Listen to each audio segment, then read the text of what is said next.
Ladies and gentlemen, welcome to the Tradesman Experience. This is the podcast built by tradesmen for tradesmen. My name is Josh, and across the table is, of course, Mr. Nate Newton, a.k.a. The Talent. Nate, how are you, sir? I'm so glad you've come around to realize what my true potential here is. It took me a while. Yeah. About 200 episodes. To finally come to terms, set my ego aside. I know. It's like 600 hours. You know, when you come up with this idea and you breathe life into it, and then your partner comes on, and then they just take over. Yeah, just you got to be proud. Yeah, you got to be proud of them. I'm proud of you. I'm a fucking podcast pirate, man. That's jumping ships, you know? Yeah. I appreciate you letting me stay on for the ride. You're welcome. For this long. I figured I'd throw you a bone. I want your bone. That's not what you said. Yeah. I edit this. You realize that. No, you don't. I say whatever I want to say. Oh, man, 200 episodes. That's fucking... You know, like when we started it, I never had an expectation of like it, ending or anything like that. But, you get to 200 and you're like, we're almost 4 years into this fucking thing. And it's like, Jesus Christ, man. Like, and it's been fun. Like, I really enjoyed doing this. And, I hope everybody understands we don't make any money doing this shit, but that's not what it's here for. It's a passion project, like, we all wish we could have had something like this when we were coming into the trades to kind of, if you listen to all of it, there's all these little snippets of all these times we got our asses kicked along the way. And some of it's just like, it happened that morning, and then men here like, motherfucker, you won't believe what happened. And then you're over there like, no, I believe what happened because it happened to me too. Like, oh. I mean, there are a number of times that the topic of conversation came from that day. Yeah. Oh, yeah. Yeah, I come storming in the doors up. I'm like, dude, fucking listen to this dumb shit. And he's like, all right, what are we talking about? Oh, this actually. As a matter of fact, we slide my notes away because we're going to dive into this tonight. I threw some stuff up on Instagram recently, the photos of you and I in our first podcast. God, you look so dumb without a beard. So young and handsome. Like a little hairy thumb, a little thumb with bristles on it. And it just, we had one little tripod mic stand. Yeah, I had to hold my mic. You hear a little, you and your fucking, gruffy bear paw. Every time you fucking moved it, like static through the mic. Holy shit. Yeah. And, but we just, so many people get, and I was guilty of this, honestly. You were probably the catalyst for me to birth this thing, because I had this idea for about 3 years of what I wanted this show to be about, and the message that I wanted to get across. And, I think one of the things that paralyzes people is that it's not going to be right the first time you do it. Our first 20 weren't. Dude, we thought they were so good though. We listened to that first episode. We're like, "Fuck yeah, dude! This is gonna kill it." This." Dude, I remember we were at like episode 100, and I went back and listened to episode 1. I turned it off after like 5 minutes. I'm like, "What the fuck was that?" And what's interesting is I still get good feedback from our early episodes. Oh, really? I was talking to Dan today, and he said I stumbled across you guys. And I went all the way back to 1.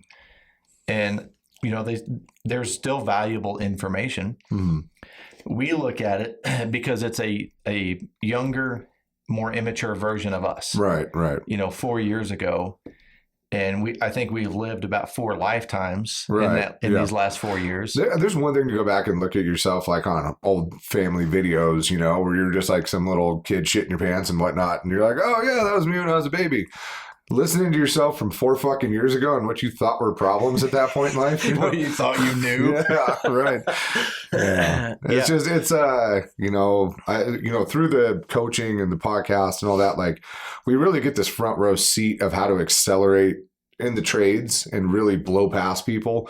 I went and met Sean Maloney, got to sit down with him for a little bit. Outstanding. And he told me, he's like, dude, I saw you guys, because he was working for Thomas, I think, when he first heard about the podcast and whatnot. And I think, he was like, dude, you guys went from, this doing little piddly bullshit. All of a sudden, you guys are driving around new trucks, and I see your logos everywhere, and I see all your people, and like how fast it went.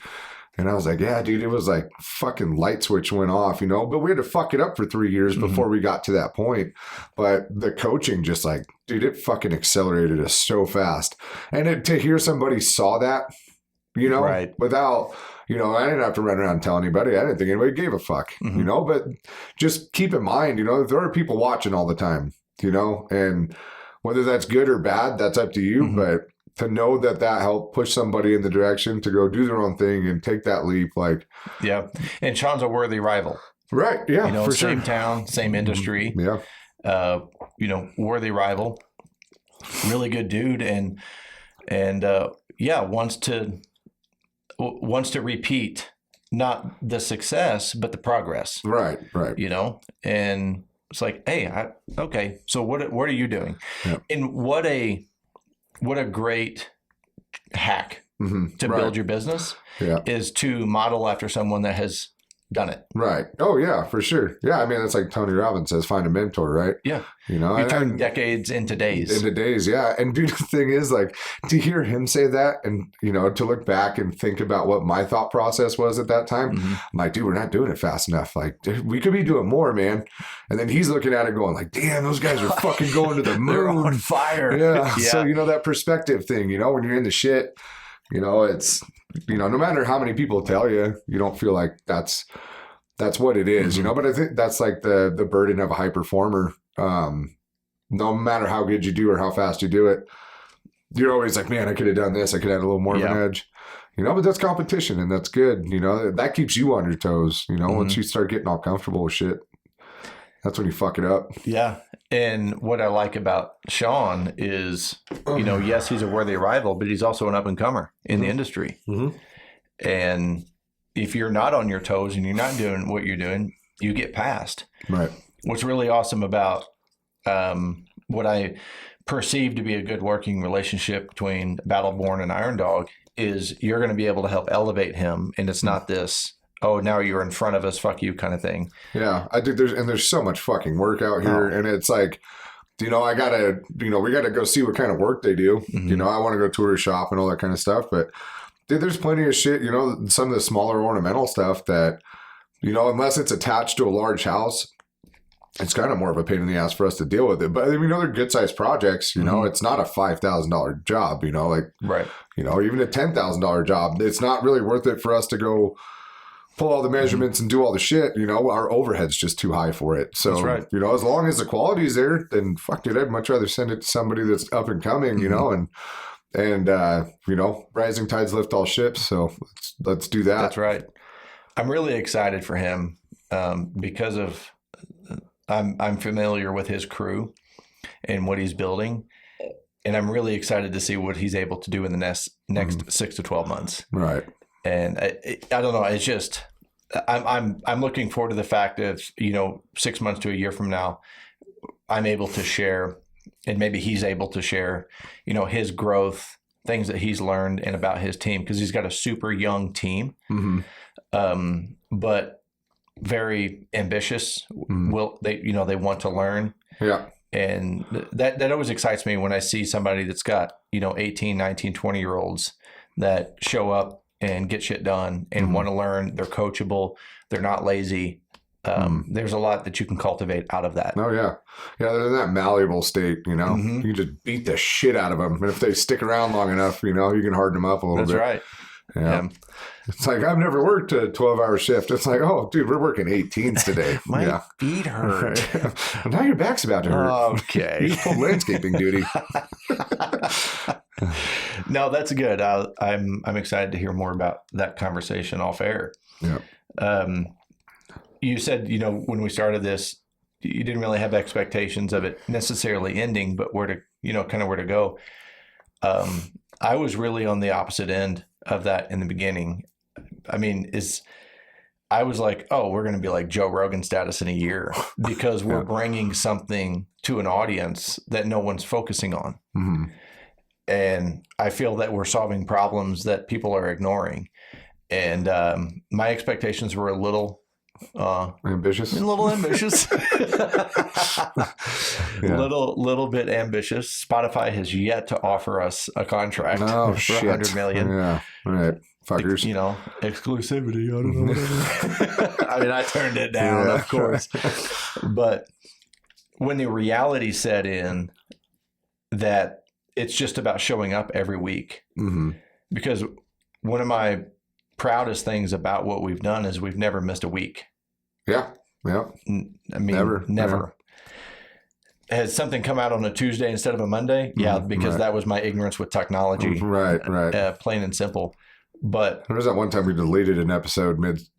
It was up for like a day, deleted it, and then yeah, re-recorded it. re-recorded that. Yeah, loved that one. But that's part of the commitment of it. Mm-hmm. You know, when you're going to do something, commit to it. Building a business, it's like, look, it's not going to go up in a straight line. Right. It's about showing up every day, and it's about just being consistent and then evaluating. There's a lot of things. Just our cadence is so much different than the first 50 conversations. Right. It used to take me 2 to 3 hours to edit. Mm-hmm. Now I don't edit anything. I just put the music in. Right. Yeah. That's a testament to, Dude, you know, our growth. That little guitar solo is such a banger too, dude. Like when we get done recording, you know, you'll do your little wrap up spiel, and I can hear the music in my fucking head. You know, you'll hit stop, and I'm like, It was, I think it was like year 2 or whatever. We'd got through a first year, and then I thought, I had the idea of changing up the music, and I was advised to be consistent. Just, you know, because it has really become part of the brand. right. And Yeah. if you were in public and someone was to play that opening riff, Oh yeah. I'm like, huh? What? yeah, you turn. Who's playing the podcast?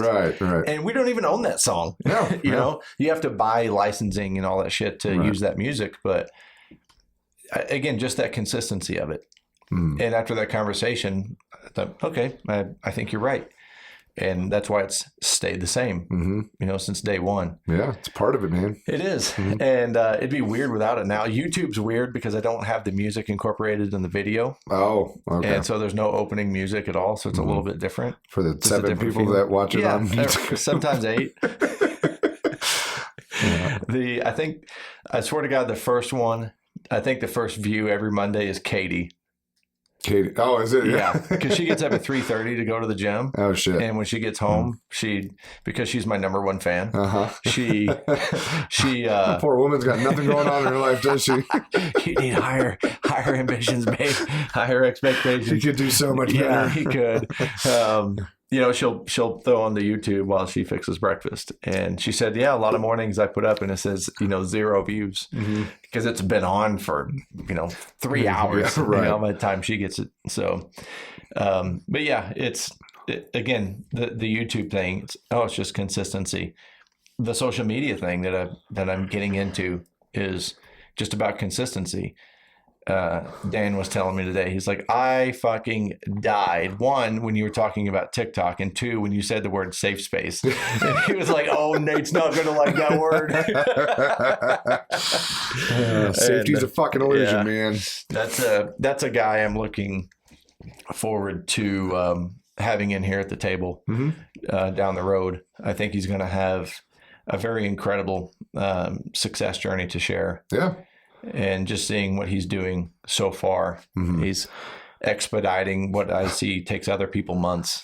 I fucking love it. One of his videos popped up on my feed the other day, and like it was just this silvery human in the background with his polishing. You're talking about Steve Summers, that's right? Steve. No, I was talking about Dan. But Oh, yeah, Dan. Steve. Oh, okay. Yeah. Sorry, wrong But person. no, Steve he coaches me on the social media stuff. Right. Yeah. Well, and then you coached him for a while, and like his business has done very well, and yeah. But when his videos pop up, because he's a polisher, and there's just like he's covered head to toe, and he's silver, and That's I'm right. like, somebody go after you with a piece of graphite? Like what the It's fuck? what it happened? looks like. Someone colored him with a number 2 pencil. Oh, yeah. Yeah, I really enjoy that guy. I just got off the phone with him about 30 minutes before you got here. Oh shit. And Yeah, he's taught me a lot. Same thing, just consistency, Mm-hmm. finding out what works. It's been an interesting journey so far. Mm-hmm. I still find myself talking negatively and trying to talk myself out of it. Mm-hmm. You know, oh fuck, nobody's gonna watch this. There's too many, titties shaking around and too many, ASMR videos, and it's like, but I don't know, I'm reaching people. Yeah. So just fucking keep doing Yeah, it. just quit touching them, Hey, that is the result I'm after. God. All right, I'm getting my little paper out here. Okay. Okay, so we're starting a new, turning over a new leaf here in the podcast. I'm encouraging everyone to give us a rating and leave a review if it's possible, because that's how the show pops up and helps people kind of discover us. Yeah. Come on, you lazy fucks. It doesn't take that much to give us a goddamn review. The last review on iTunes is from 2022. Jesus Christ. Dude, our audience. I know my audience. Dude, it's They'll playing. scroll it's- TikTok, but they won't get on leave a review. Yeah, no, well, it's just playing in the background, That's right. So if you could pick up your phone right now, throw a review on there, we'd appreciate it. Absolutely. Stars. We got to get, we got to get rid of that 4.9. I know. Somebody left us a 1 star. Gee, it must have been an accident. Must have been. Yeah. Their finger slipped. Yeah. They probably thought it was like a slide. Like you Right. slide up the stars and they hit the 1. It saved. Yeah. It chopped their finger off. Yeah. So rating and reviews, referrals, two-part referral here. Refer the podcast to someone. Secondly, refer the coaching to someone. If you're not in a position to use the coaching, you might know somebody that is. Refer that to them. The conversation, the initial consults are at no cost, and we can see if there's an opportunity for us to work together and solve some problems and do what you were talking about earlier, expedite. Expedite their growth, change the direction of the company, create better brand awareness, get a hold of their numbers, and learn how to be a better leader of themselves, their business, and their team if they have one. Fuck yeah. So referrals are a big deal. The toolbox still going. Toolbox. You guys used the toolbox recently. We did. We just used it for the onboarding. We have 2 new team members on, so we did the onboarding one prior to bringing on the first new hire. We spread the new hires out a week apart. Smart. Yep. But that's been going really well too, though. The crew's really stepped up to the onboarding process. Especially like being able to walk them through that video and like. So if you're going to use these things for like morning meetings or something, force them to engage. Because, they'd be like, hey, what do you guys think about this? One guy will be like, oh, yeah, I thought this part was cool. And then you got some other dude in the corner that's just like, yeah, what he said. It's like, no, fuck no. Like, were you listening? Monkey See, give me your opinion. Right. So, but, the more that, because everybody engaged in it, because Matt told me, he's like, hey, there's going to be questions at the end and everybody's going to be required to participate. And so it was like everybody picked up on it. And, like to watch the guys out in the shop actually implementing the stuff we were talking about. It's like, fuck yeah. Okay. Yeah. You actually listened. Yeah. That's exciting. And the way that you're utilizing it is one of the best ways to, utilize it. You have a video. It's very specific. It's direct. It's 10 minutes or less. And then you can talk about how you're going to use that in your company. If you're a single owner operator, there's a lot of really good kind of guidelines in there to help you, especially if you don't want to invest into the coaching now or can afford it right now. Then start out with the toolbox because the toolbox is really condensed version of our conversations. The onboarding, we have an entire episode on onboarding, but there's a 10-minute video on how to do it. Right. There's a 10-minute video on how to hire, how to interview, how to fire. And so there's a lot of pieces in there. And it's super easy to navigate too. Like the interface is really, like, oh, we're looking at teams. We're looking at like business ownership, team building. Right. Yeah. There's like 3 or 4 categories in there and they each have, 6 or 8, whatever videos that are relevant to that topic. So Right. videos that are going to be worth showing to the team. There's going to be videos that if you're the owner or the leader, that's going to be relevant to just you, which is fine. But it's $25 a month. It's a subscription base. And when you do that, you have unlimited access to the toolbox. Yeah. So go check that out. The workshop, we haven't talked about the workshop in a while.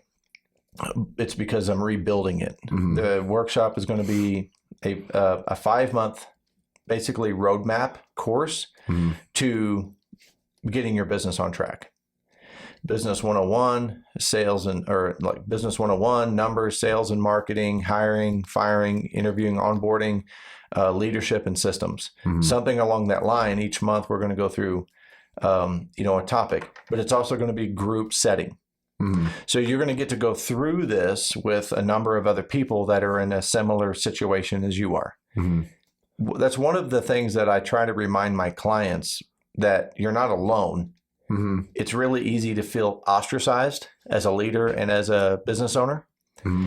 And you're all going through the same thing. Yeah. Now you've got a little network of people that are on the same path, in the same struggles, and kind of bounce the ideas off each other. And yeah, I don't want to create exclusivity. I don't want them to be like, oh, all questions have to come to me. Like, that's foolish and selfish. Right. I do want to create a community where you can, bounce ideas back and forth and communicate outside of those meetings. Yeah. Well, because and people are going to interpret information differently than the way you expected them to take it when you said it, So even having, other people there to bounce things off of and get your brains to work on different levels, and be like, oh, I didn't think about it that way.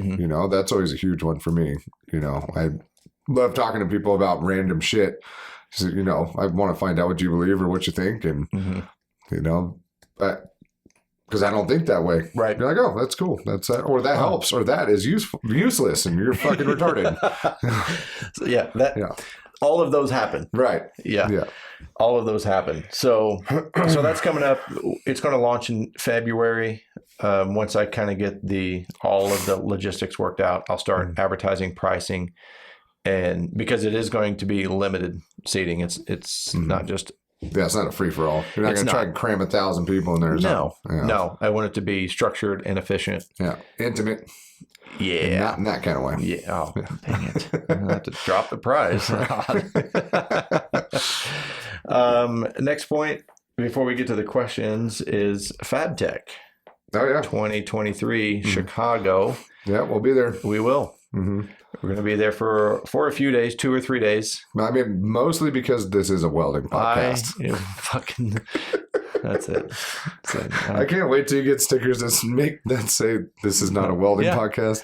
Yeah, I'm getting a shirt that says that, and I'm wearing it to FabTech. Oh, are you? Yes. Okay, good. This is not a welding podcast, Fox. That might be the wrong place to wear that shirt. I think it's the right place. Like, what does that mean? Like, you don't know what it means. God. No, I'm looking forward to going. I know my welding clients.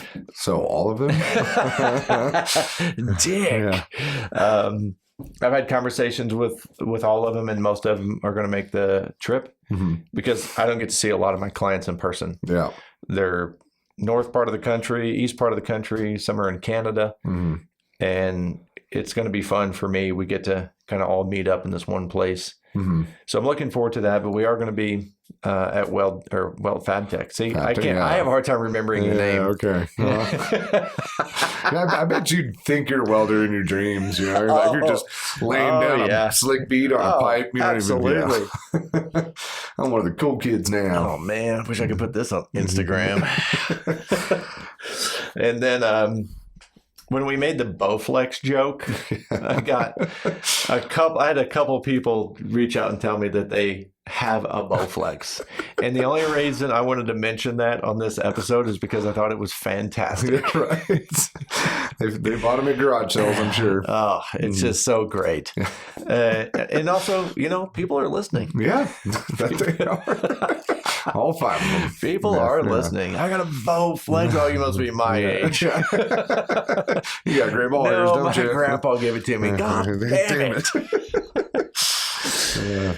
So the idea behind this 200th episode was an Ask Me Anything.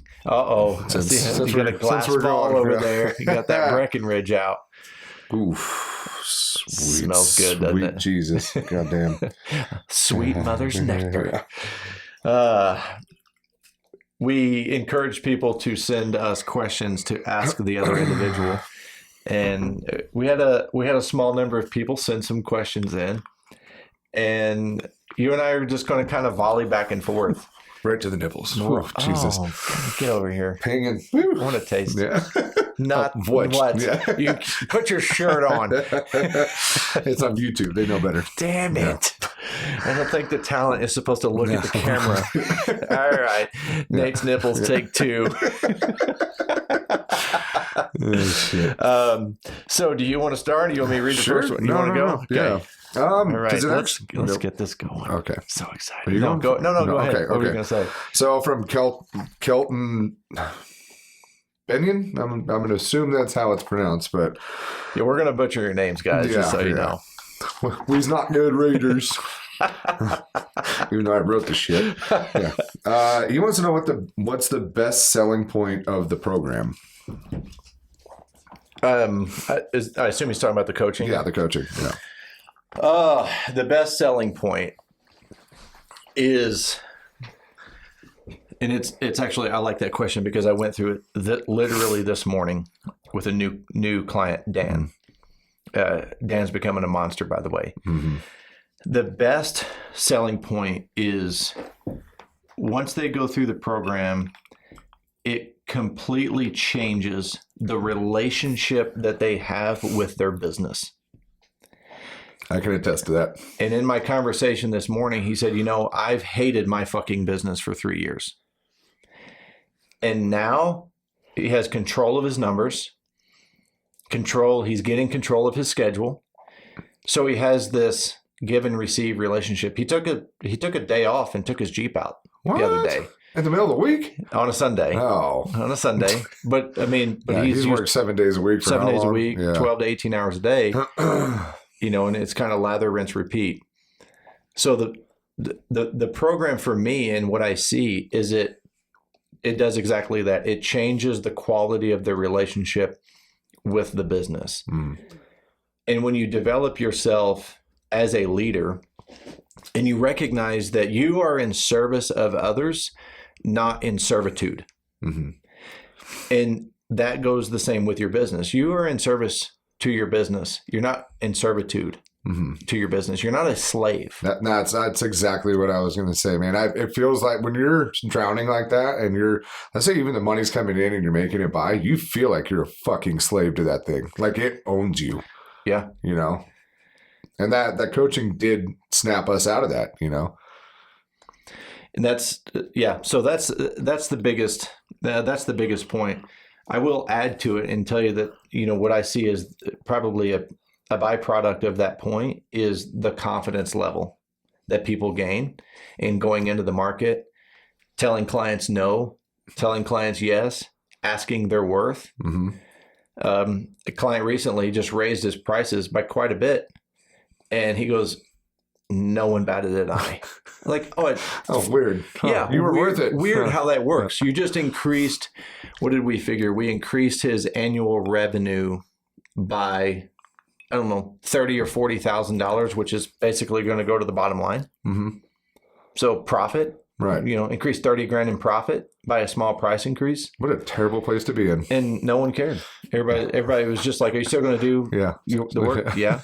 Well, he said, one client asked me, he said, because he's been informing his clients. One client said, what do you charge me now? What a great compliment, right? They don't care. Mm-hmm. Well, because we, you know what? We just had one of our, one of the foremen that was working for a different home builder that we were working for. He went to work somewhere else. And all of a sudden we get this new custom home builder hitting us up. And he was like, hey, you guys came in a little bit over the other guy. Do you mind coming down and just explaining to the owner why you're hired? And I'm like, hell yeah. I'll meet him on site. I'll tell him exactly why. And so I've got a meeting with him next week, but I can't wait to have that fucking meeting. So exciting. Yeah. I got, and the thing is, like, I'm not even walking into it with any sort of prep. Like, I'm that confident in what we do. And it's like, what do you want to know, man? I'll tell you exactly why we cost more money. Yep. And sometimes we're the middle number, sometimes we're the highest number, but even if it's a 30% margin, I got a foreman in there who's going to bat for me. Like, hey, those guys are worth it. Like, and I can tell them exactly, I'll walk them around Tahoe and show them exactly what we're worth. Yep. So it's like that confidence level, like you said, man, I'm jazzed to have that meeting. Yeah. And that confidence, it complements the branding so well. Mm-hmm. I was in a meeting, I think it was last week, and it's one of the few local clients that I have. So I get to go to their facility. And I said, let's talk about something real quick. How come you're not wearing a shirt that has your company name on it? And he said, man, he goes, I've just never really, he's like, I feel like I've got too many logos. I have the hat. And then they say, if I wear the shirt, and I said, but that's your brand. That's not just your company.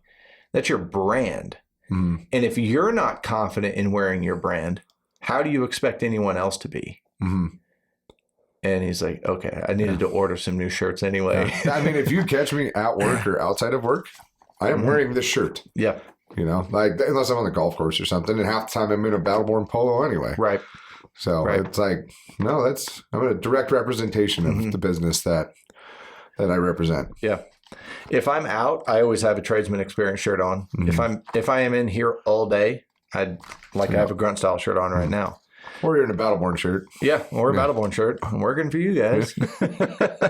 So, all right, I'm going to fire one at you from Kelton. First of all, I'm going to get this fucking stupid ass comment out of the way. Why are there so many HVAC experiences? I thought this was a welding podcast. Hey, dude, Kelton. Yes. Keep it going. You're getting blocked. All right. Sweet gauges on the wall, bro. What the fuck are those for? Is that oxyacetylene? Yeah. Wow. He says, what does Nate hate most about us oil and gas rig welders? You guys are a bunch of fucking Nancys. Swear to God. All you can do is downhand fucking red rod. And half the time you got some old timer out in front of you putting the fucking roots in for you. You're like, oh, I hot passed and fucking didn't even cap the fucking thing. Okay. I don't understand anything you just said. That was all jargon. Yeah. There's welder dog. Yeah. Seems like you're going to duck in your mouth. Yeah. There's just, and the thing is, like, I did do, open root 6010 stuff. It's just like anything else. You do it a bunch, you get good at it. But what I have come to find out with the oil and gas guys is that they're one-trick phonies. A lot of the guys, you find them down in Kansas, Texas, and that's all they do is oil and gas. Most of them can't switch between TIG and stick, which, that shows up in both of those processes show up in that industry. But there's like this fucking arrogance that comes along with it. And then, like, when, Nick Bazanis just ran into this the other day. Nick posted videos of him in there welding the large diameter water lines. Dude, these little fucking, and they're definitely guys that like just broke out as rig welders, but they're coming after Nick, telling him he's not a real pipeline welder. This pipe's like 10-foot diameter. How is that not a fucking pipe? It's circle. It's made out of metal. But because they're like lap joints and he's doing it with wire instead of stick, there's like this purist aspect of it when it comes to downhanding red rod, which is like 6010, and 6010's been around longer than you have.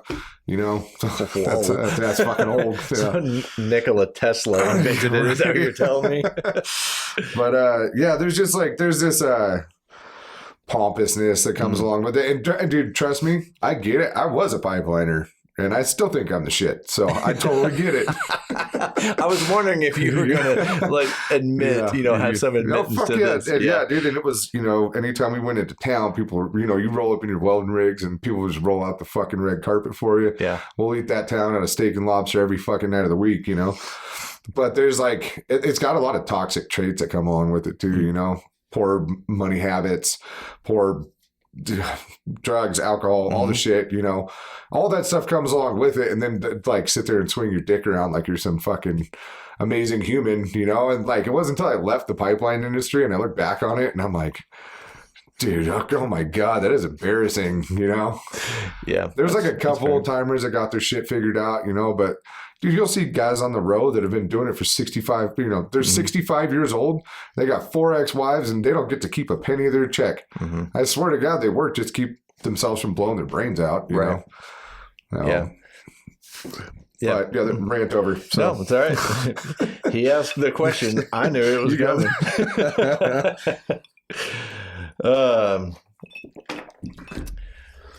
Oh shit. Okay, next. All right. So how's that Breckenridge? It's so good, dude. I haven't had Breckenridge in a hot minute, especially on ice. Yeah, it really just that opens caramel, up. Yes, that it caramel does. flavor comes out. John Seacrest wants to know, what stroke did you do swimming and Speedo ?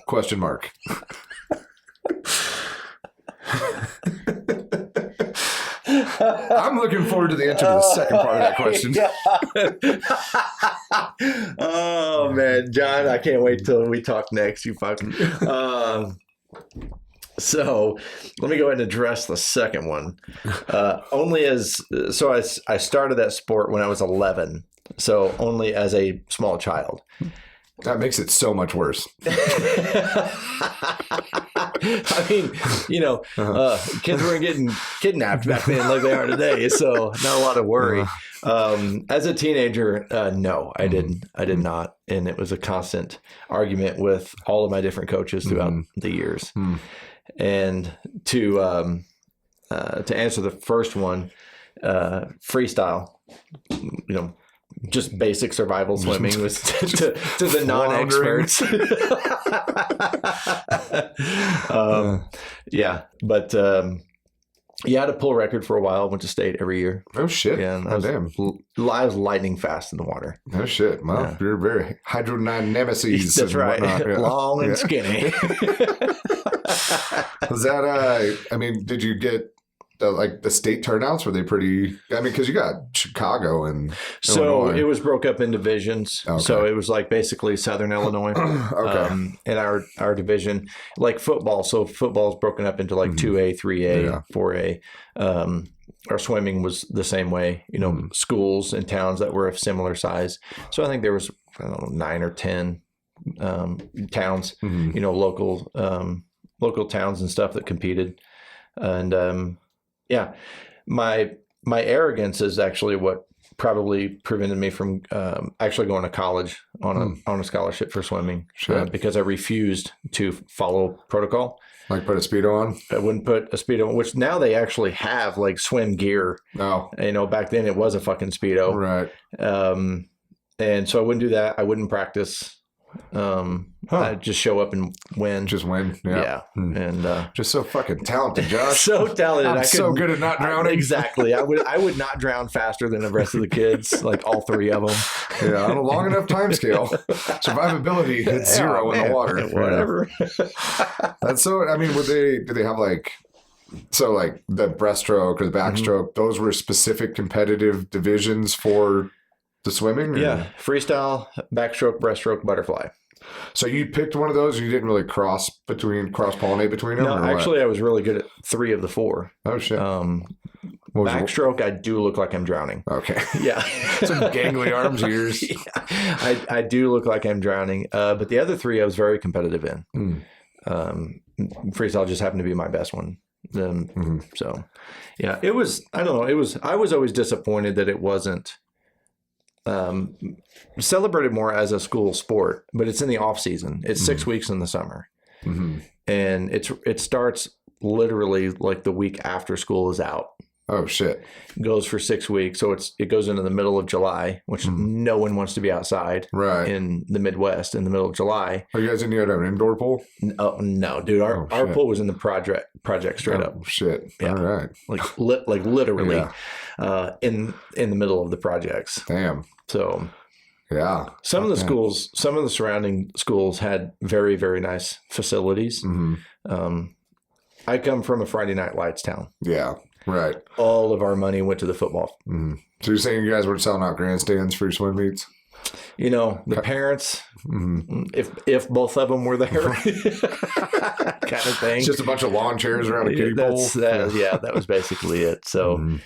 a very uncelebrated sport, and I will say one of the healthiest sports. Mhm. I mean, it's so good for you. Yeah. Yeah. You know, endurance wise, gymnastic wise, Cardiovascular. absolutely. Yeah. I mean, I would damn near get a 6-pack in 6 weeks. I mean, also at 17, you don't have to do much. Yeah. I feel like if you skip 2 meals, you'd be there too. Well, so. that's accurate, but still. But no, I enjoyed it. Like I said, my ego was the problem. I just, Well, I mean, what kid at that age yeah, doesn't have that problem? That's If you right. succeed at anything, you Yeah. turn into a little fuckhead about it. absolutely, yeah, absolutely. You know? Yeah. So That was the cool part about football, though, because when you start doing pretty good, there's always somebody out there to clean your fucking clock, you know? Like, Yeah. you get to sit on that horse for a little bit before somebody gets to dethrone you, you know? That, like in a violent fashion, you know? Yeah. Like they could cheap shot you on the side of the field. That's a lot harder to get away with in a swimming pool. right, Yeah.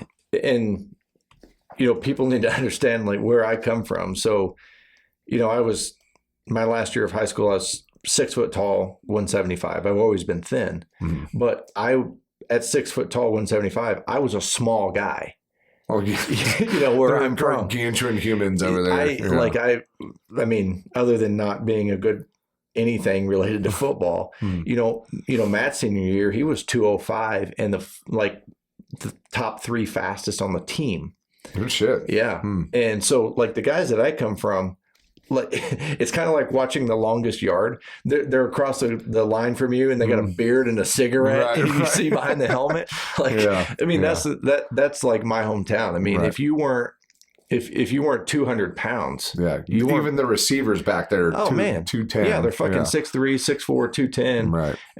but that's my town. So that's just I go back east with you guys. I'm just like, where are we right now?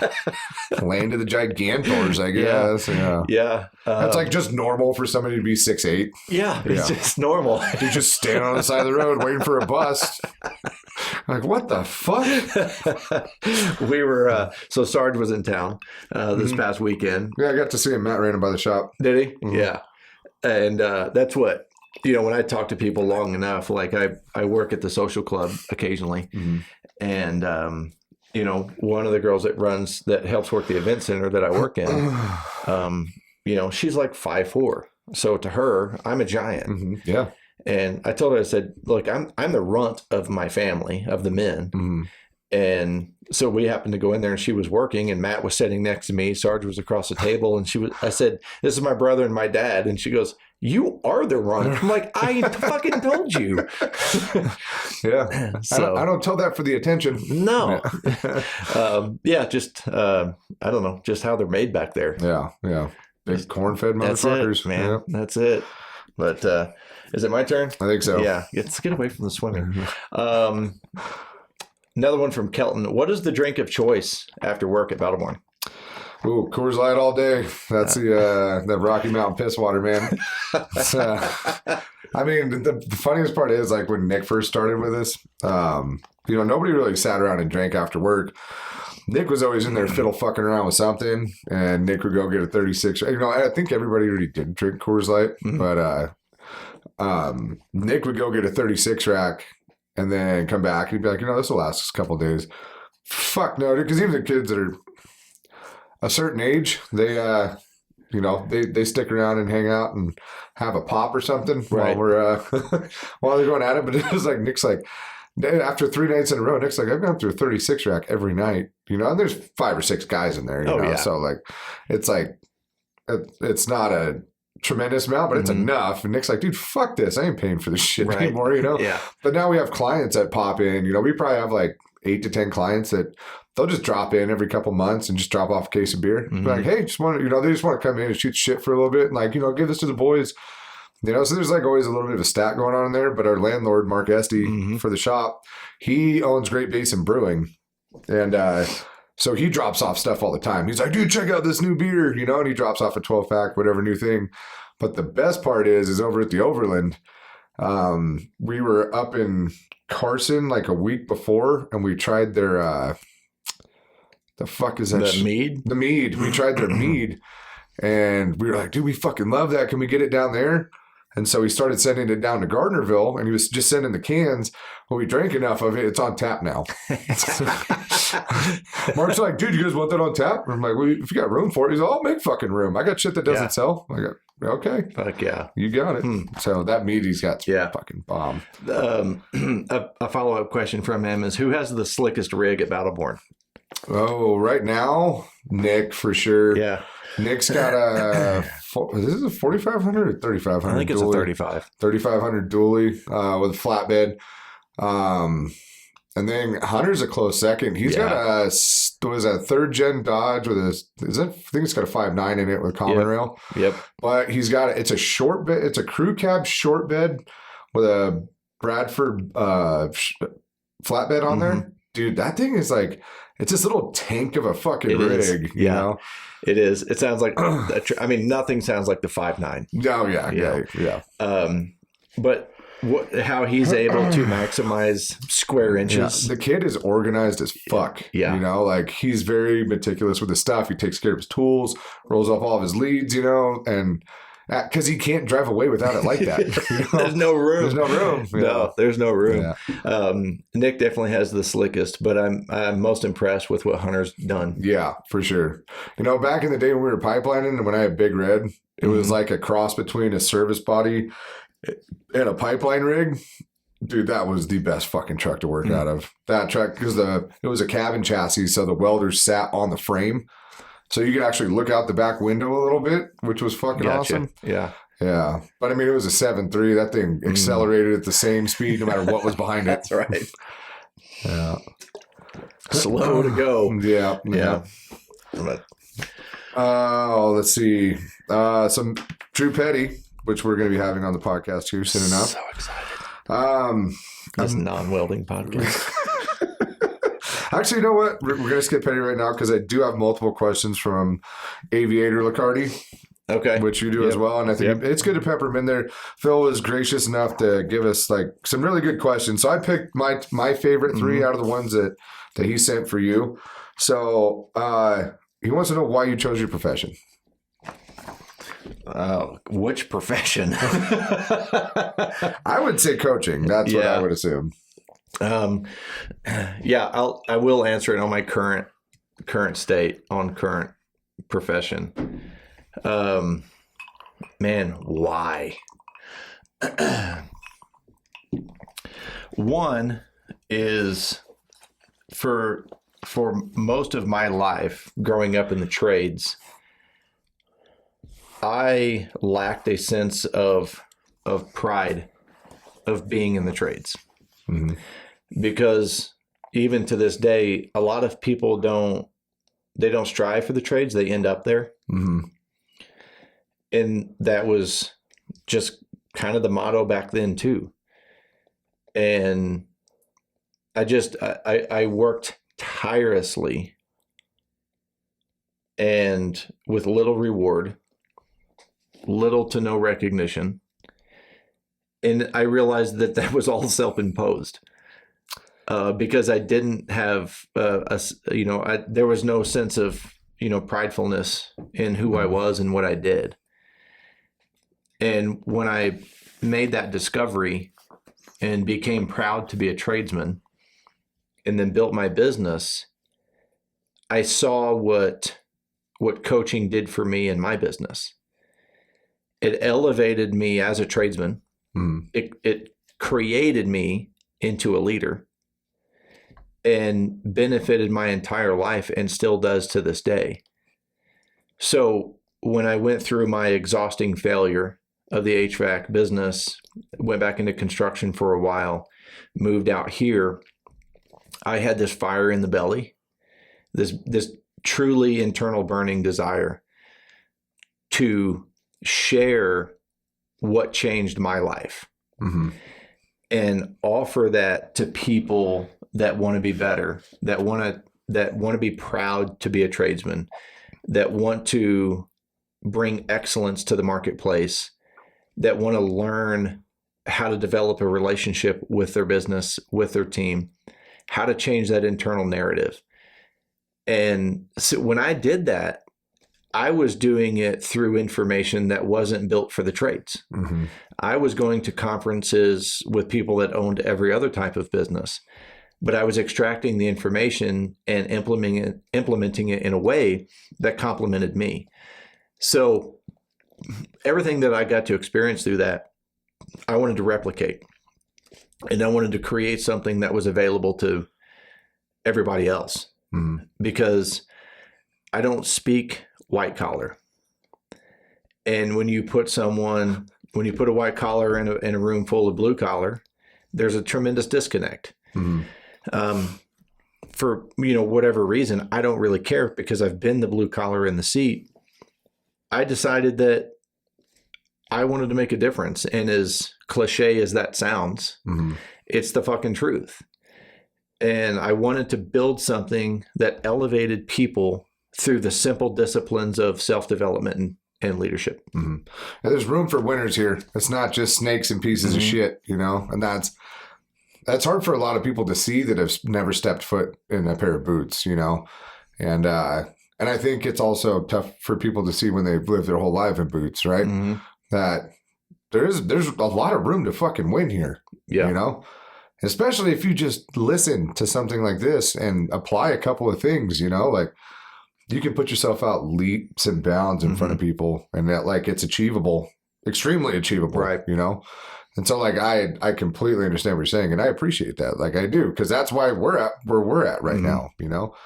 I was used to be in the wrench throwing fucking pipeline and piece of shit, Life looks a lot different these days. Yeah, it does. And I try to be careful that I don't impose a perception onto people that doesn't represent the blue collar. Because I fucking love being on a job site. Yeah, right. I fucking love it. I like the aggression of it. I like the challenges of it. I like the reward of it. I like it. And I don't expect people to get away from the true representation of a tradesman. And when I say true representation, I'm not talking about this 20-year gap where it has been, again, where something that everybody has fallen into and not taken pride in. Well, we're talking about where your grandfathers were. Absolutely. Grandpa Chuck fucking loved his job. Right. He ran a dozer for most of his career. He ran a dozer in the Air Force. He ran a dozer for Caterpillar at the Proving Grounds.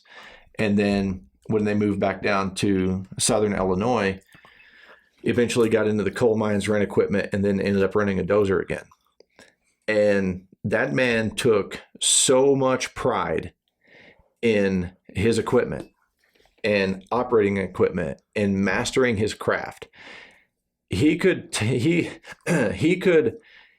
blade you a round top gravel road with a 5-way blade on a dozer. Shit. That's he worked 12 hours a day, 7 days a week for 30 years. Yeah. So, but and that's, part of the representation too that I want to change is that you don't operate only as a provider anymore, where you don't just work 7 days a week. You don't just work 12 to 16 hours a day. You don't just do these things, but you have to have this sense of counterbalance and ownership, and at least at the minimum, the mindfulness of it. And I think that's fucking 50% of the battle right there, right? Agreed. Just being mindful. Agreed. And, creating that in people. When I get to do that, the fulfillment that I get, because my vision is being fulfilled. I was on a call with a guy recently between the financial changes that we made in his business, mostly him taking control of his debt and finances, and the pay increase we went through in business, and we raised his prices. he's going to be close to a net positive of $100,000 as a single owner operator in a 12-month span. That ain't too fucking shabby. Off of some I don't want to use the word simple. Some good fundamental economics of the business. Yeah, discipline. And discipline. Mm-hmm. And those two things. So, that really is why I do this and why we've invested in this and why you and I are on our 200th episode of trying to change not only the perception, but the conversation that surrounds the trades and elevate that in a sense where people other than welders are proud to do what they do.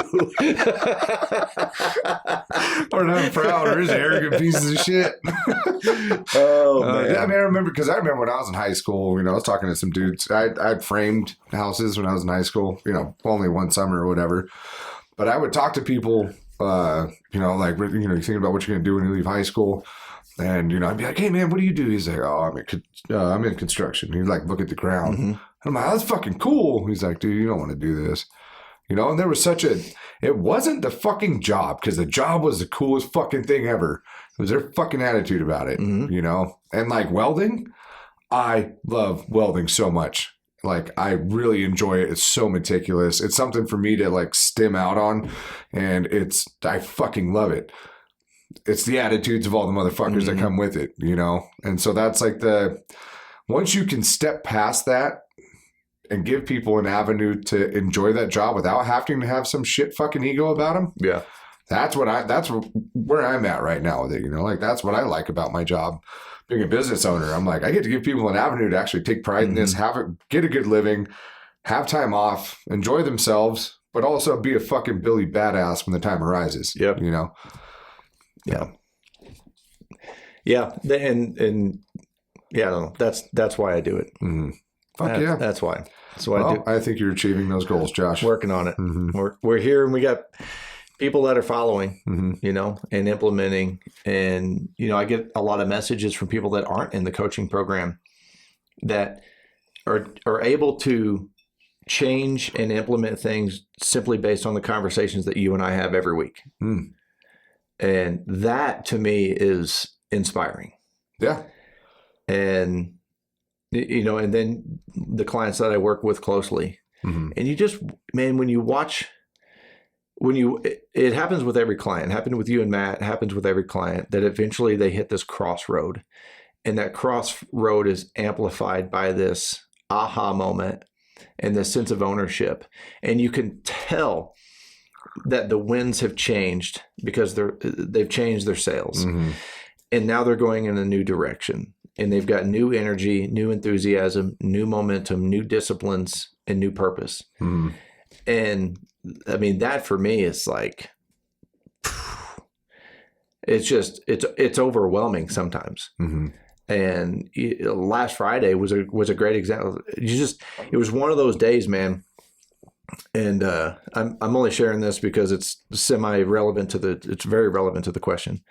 I think I had 5 conversations Friday where people told me that I changed their life. Yeah, right. And I'm talking about people I don't work with anymore, and people that I work with currently, and the variety. And it's like, what does that mean? But it's that heavy. Like, right. It's that fucking real. It's not about you just being better at your job.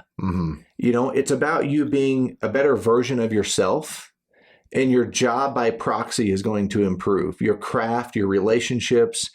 You and I talk about health and fitness on here long enough that I get messages from guys that are telling me that they started going to the gym for 45 minutes every morning. And just being able to reach and connect with people, that they make these incremental decisions that generate instrumental results over time with consistency and discipline, is like, you can't put a price on that. Yeah. Fuck yeah. I mean, especially something like going to the gym, like there's so many people, I don't have time for it. I'm just not feeling it today. And then, once they get into that routine and then they go do it, and they're like, they don't do it for a couple of days. Like, fuck, I need to go to the fucking gym. Like, I feel like shit. it's like, oh, my body needs to be in motion, right? Yeah. And now that's just a part of your life, you know? Yep. And I mean, because I think last week I didn't go at all. And I was like, Monday rolled around and I'm like, I don't care what the fuck is going on. I'm going to the gym today, you know, because it's easy to get caught up and be like, this has to be taken care of that. Yep.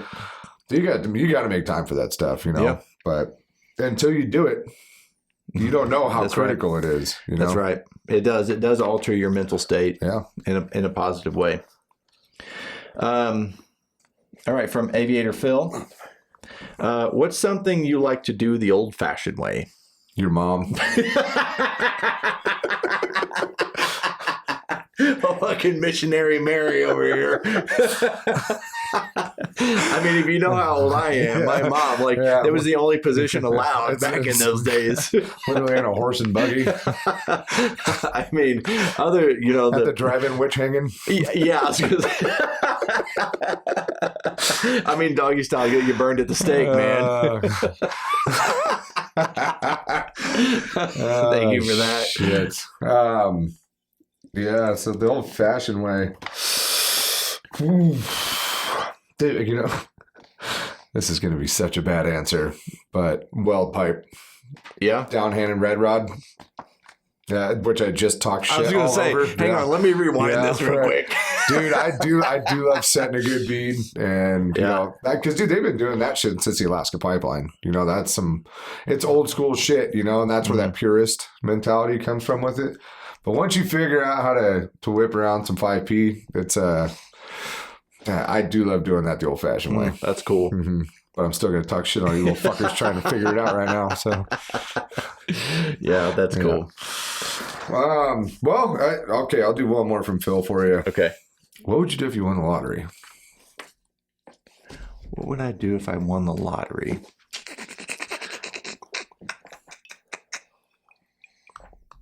I mean, I'm not much of a humanitarian. You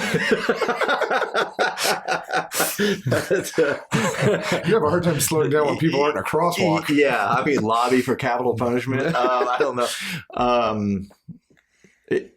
It would. I mean, honest to God, it would allow me to scale this faster. So I would humanitarian work. I would, if you think about it. I mean, if this is altruism at its finest, I don't know. But honest to God, it would not change any of my disciplines. Not one. You say that now. See what happens when zeros show up. I mean, yeah, you can. You know, you're gonna pretend. You're not going to develop fucking a cocaine and hooker problem. They're going to go all Joe Biden on us. Or sorry, Hunter Biden. I was like, Joe Biden, fuck, I'm almost there now. Stumbling on my words. You're whatever. Shit your pants, fall downstairs. Synced it. Yeah. No. Yeah, I don't. Here's why that answer is difficult for me. That's why I picked it. Is Yeah. because you're so unmaterialistic. Yeah. And I'm like, what the fuck would he do? Like, you wouldn't buy a ticket to begin with. But like, if you got sucked into like a work pool Right. or something, like whatever, it's Yeah. $20, go away. I never fantasize about those things. Mm-hmm. My dream casting does not include coming across exorbitant amounts of money on accident, you know, or you got to buy a ticket on purpose. Yeah, I don't dreamcast that way. I'm not that materialistic. I don't want to say I live a Spartan lifestyle, but I live a very disciplined, kind of a simple lifestyle. I have one thing, my truck. And I really enjoy that.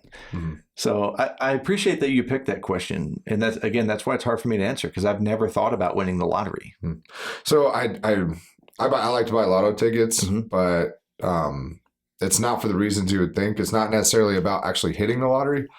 When you buy lottery tickets, you start to think about like, oh, what would I do with that money? Right. And then when you start to think about what would I do with that money, it gets you to really think about the things that are important in your life. Because dude, let's say you have $10 million. Fucking Ferrari doesn't matter. The mansion doesn't matter. Like, that's just shit. Those are just liabilities. They're not assets, right? Yeah. So like, how would you create assets with it? And you start thinking about the things that you find important in life. And so like, I've thought about, you know, my quote unquote humanitarian project with that money too. And it's like, okay, if that's what I care about, then why am I not doing anything about it now? You know? So it's like, I find it to be kind of mentally healthy to play the lottery because you get to find out what's actually kind of important to you. You know, like if I not because it's not about the money, it's Right. about the time that you have. Because you're not wasting the money on or the time on trying to find the money anymore, Mhm. right? So if you had all this time available, what would you be doing with it? You know, and you had the resources to fund it, of course. But I find that kind of to be interesting, and I'm just Mhm. curious as to what you Yeah. like. He put that on there, and I'm like, huh. That's a good question that he come up with. Uh-huh. And I feel like he's pretty in tune with us to Mhm. formulate that. Yeah. That's interesting. I like it. Now, again, my point to him being pretty in tune. This question for you from Phil: what is something you have only recently formed an opinion about? Ooh.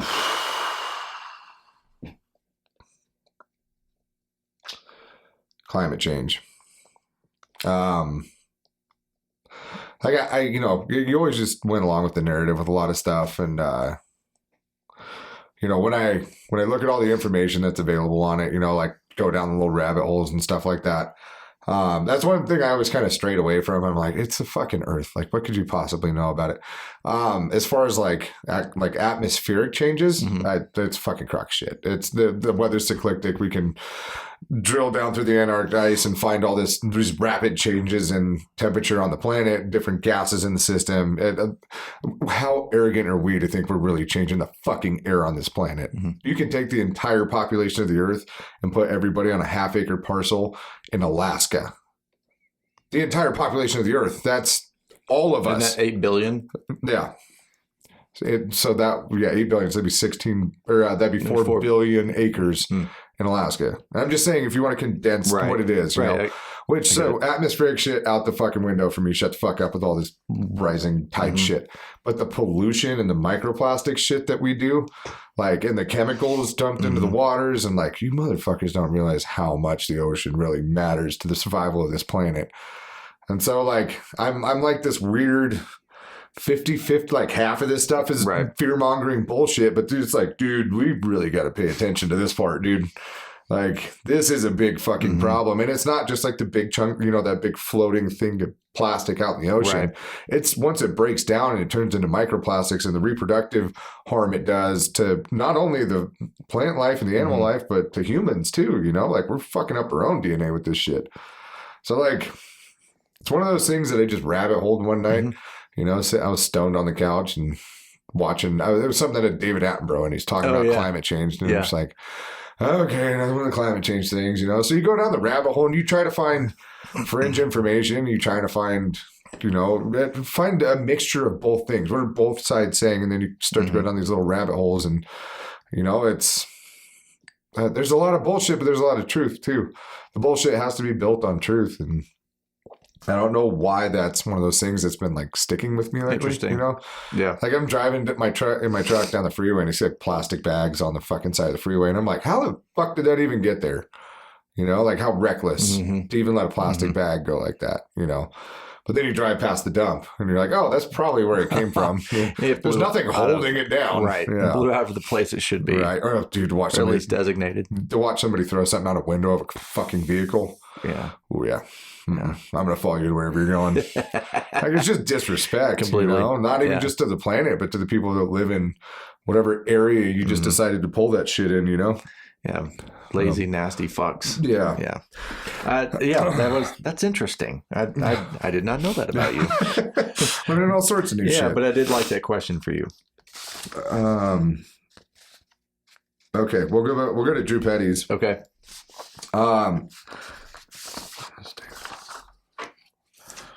Okay, so I guess I don't know if he's looking for advantages or preferences here, but staying small and niche or versus full blown growth model. Like I said, I don't know if he's asking for preference or you know, which is better, but Yeah. Okay. I like this question, and here's why. I am not one of these coaches that think or believe that you have to scale a business to a large number. I don't believe that at all. what I encourage people to do is build a vision of what they would like with their own company. I did have somebody ask me one day, and he said, what if I wanted to stay small or single owner operator? Can I be successful? And my response was kind of what Petty's talking about. I said, you have to specialize. Mm-hmm. If you are a one-man band, and I know you can attest to this, just even with you and Matt, if you're trying to do all different types of welding, you're not valuable at one thing.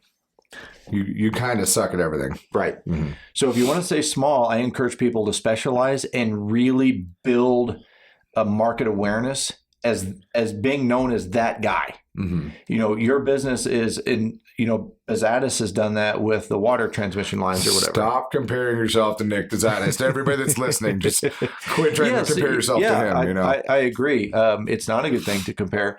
Well, because Nick does a lot more than Nick's not niche. Nick does everything. That's right. You know, but he makes a fuck ton of money doing everything. Right. So, and I use the one part of his business as an example.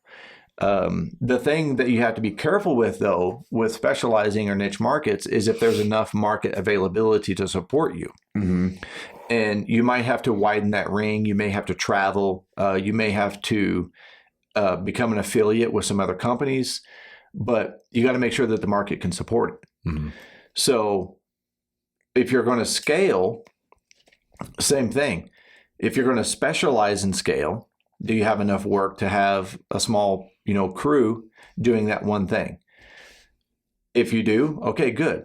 If you're going to scale and have a multitude of things, and I'm going to use Battleborn as an example, you've got basically kind of Grant runs the shop, does in the ornamental stuff. So he specializes in that area of the business. High-end work. Nick and Hunter are the field guys, and they specialize in the structural and the field stuff. One of my clients does, he has a handyman business, and he's working at scaling that. Somebody hired you and they're not a welder? Dude, stop. I've had enough of you fucking welders. That's not true. We pay your bills. Oh, so great. He was wanting to scale. So one of the conversations we had with his business model was, all right, you have a truck that specializes. You have a truck that does mud tape and paint patch repair. You have a truck that does, let's just say exterior. Mm-hmm. You have a truck that does doors and windows. And then you can build a crew, 1 or 2 man crews in those trucks. You have a scalable business that does a multitude of things, but you have specialists within the business. Mm-hmm. Again, we were the same way. I had maintenance techs, I had service techs, I had install techs, I had a fabricator, I had a sales team. They all were specialists. They were experts at the one area. Mm-hmm. Was there cross-pollination? Absolutely. Welcome to small business. Right. You're going to wear multiple hats or do multiple things. But the structure of the business was to allow them to work in their zone of genius most of the time. Zone of genius. I like that. Because you're not just locked in at that now. That's just your zone of genius. Mm-hmm. I think that's a really good way to put that. So, yeah, when I look at scaling versus niching, it really... and this is another question that I ask people is, what do you enjoy doing? Mm-hmm. And no one asks people that question in the trades anymore. Right.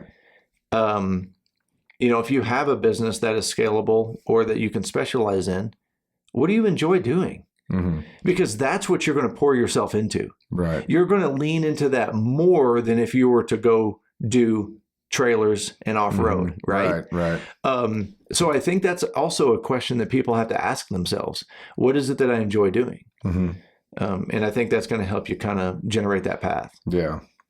I feel you. Good question, Patty. Good question. I'm going to read this one from Ken. It makes me laugh. Oh, God. It's a two question. Mm-hmm. One, it's a two-part. One, who out of the two of you has the bigger chin? I don't fucking know. I haven't seen my chin since 2006. Yeah? Oh, Matt's is really narrow too. Fuck, that would be... Shut up, Ken. Turn into some charity event where we shave our beards off to find out his chin is smaller. I mean, based on bone structure alone, I'm going to say that you probably have a bigger chin than me. I mean, I got a big ass noggin. I know that much. yeah, that's what I was implying. God damn. Now I got it. Matt and I are going to go rub beards in the morning, touch our chins together. Thank you for volunteering, Matt, and not me. Yeah. Because the second part of the question is, who is more likely to shave or trim first? Matt. Because he's done it before. Yeah. I'm not. He even trimmed it down not that long ago. Like I said, I haven't so my beard's been this full and bushy since 2012. So yeah, it's been like 11 years now. But prior to that, I mean, I kept it trim, but I grew up my first like round of facial hair in 2006 when I left Wyotech because I had to shave at Wyotech. The day I graduated is the day I stopped shaving. I haven't seen my chin since then. Interesting. I've only had my beard like 2.5 years. I mean, That's so cute. I have a photograph of me completely clean shaven like 3 to 4 years ago. Mm-hmm. Completely. Yeah. You looked terrible. Well, so I was even just like when you're like your little stubbly beard you had for a long time. Yeah. Even when that went away, I was like, ew. Ew. What are you doing? Whose wife is that? Yeah. You know, you always have this vision of like what you would look like. Mm-hmm. And I was going for the Bruce Willis look. And instead, I looked like the illegitimate child of Mr. Clean. Yeah. It was not, like it was incestual and forced. Yeah. It was not a good look for me. You look like you might have been from like Southern Illinois. Yeah, or something. Bruce Willis with a hint of Downs. Yeah. Like it was just, it didn't pan out like I wanted, and I couldn't grow it back fast enough. Right. But, Jesus, if I didn't do that, dude, I feel like that little bit of Breckenridge hit my bladder, and it was like, it's fucking go time. I've been sitting here for like an hour, just like, get everything out. Yeah.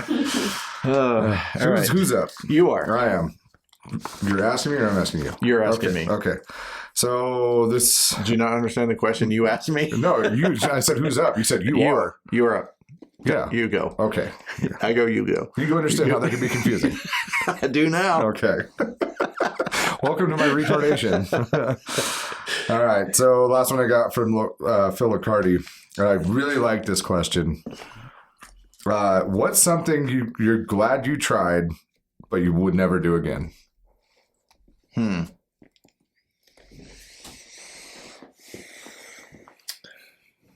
Damn.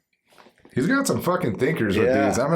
While you're thinking about that, I'm gonna scroll back through. Find another one. Repeat the question, please. What's something you're glad you've tried, but you would never do again? Do I have lifeline options? Yeah. Phone a friend. Man. I wanted to say HVAC. That's what I wanted to say first. That's a cop out. 20 years of my life. Never do that again. What's one thing I've done that I would not do again? I was going to say marriage, too. Hear that, Katie? Man.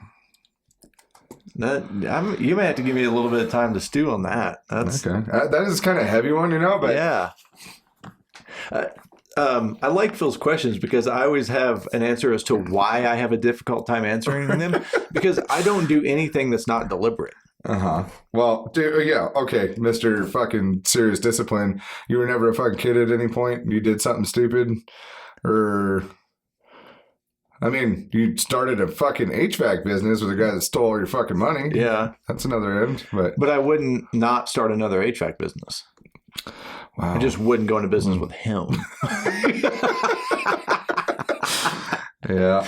All right. I mean, if you want to chew on it for a little bit. Yeah. Well, let me throw out Pat's question then, because that was for both of us, right? It was. And I really like Pat's question. What is the best advice you would give a 10-year younger version of yourself who may not have the same outlook or experience dealing with life and work problems? Mm-hmm. Yeah. And that's from Pat Oh, sorry, Miller Holler. Yeah. Big Sticky. You don't want to take a run at his last name. Pat. I didn't write it down, so I can't fucking. I don't remember it. Palafrone. Palafrone. No, Sorry. they got a kid on the way too. So hey, shout Oh, he out to does. Pat. Yeah, him and Amy are pregnant. Fucking A. Yeah. Sorry, I can't remember your last name. I just That Big kid- Sticky is what I call him. Dude, that kid's gonna be all rock and roll, man. Oh, it's gonna be great. He's having a little boy too. Good for them. Yeah. Oh, that's exciting. Well, you want to go first, or Yeah, I will, because I have thought about this for a while. And if I would tell 10-year or even younger at all, you pick a span from 10 years younger, because I started my personal growth journey about 10 years ago. Mm-hmm. And it was a really huge pivotal moment for me, and it's had pivotal moments. But even that early version of myself on this journey and younger, here's the one thing that I would tell myself, and that is stop striving for significance. Because the need for significance is so fucking toxic. You want to feel important. You want to feel significant. And when you chase, and that was something that fueled me a long time. And I was taught that. That was a big part of my culture growing up. And so that was what fueled me. That was what motivated me to make the decisions that I made, to run in the groups that I ran in, to do the things that I did. It was all for reasons of wanting to feel significant. Mm-hmm. And because I've had time to think about that question, that's what I would tell my younger self. Give up the need to feel significant and work towards being purposeful, intentional, disciplined, and do work that matters. Mm-hmm. That's what I would tell my younger self. Yeah. No, unfortunately, I'm just significant all the time. So that would just work for me.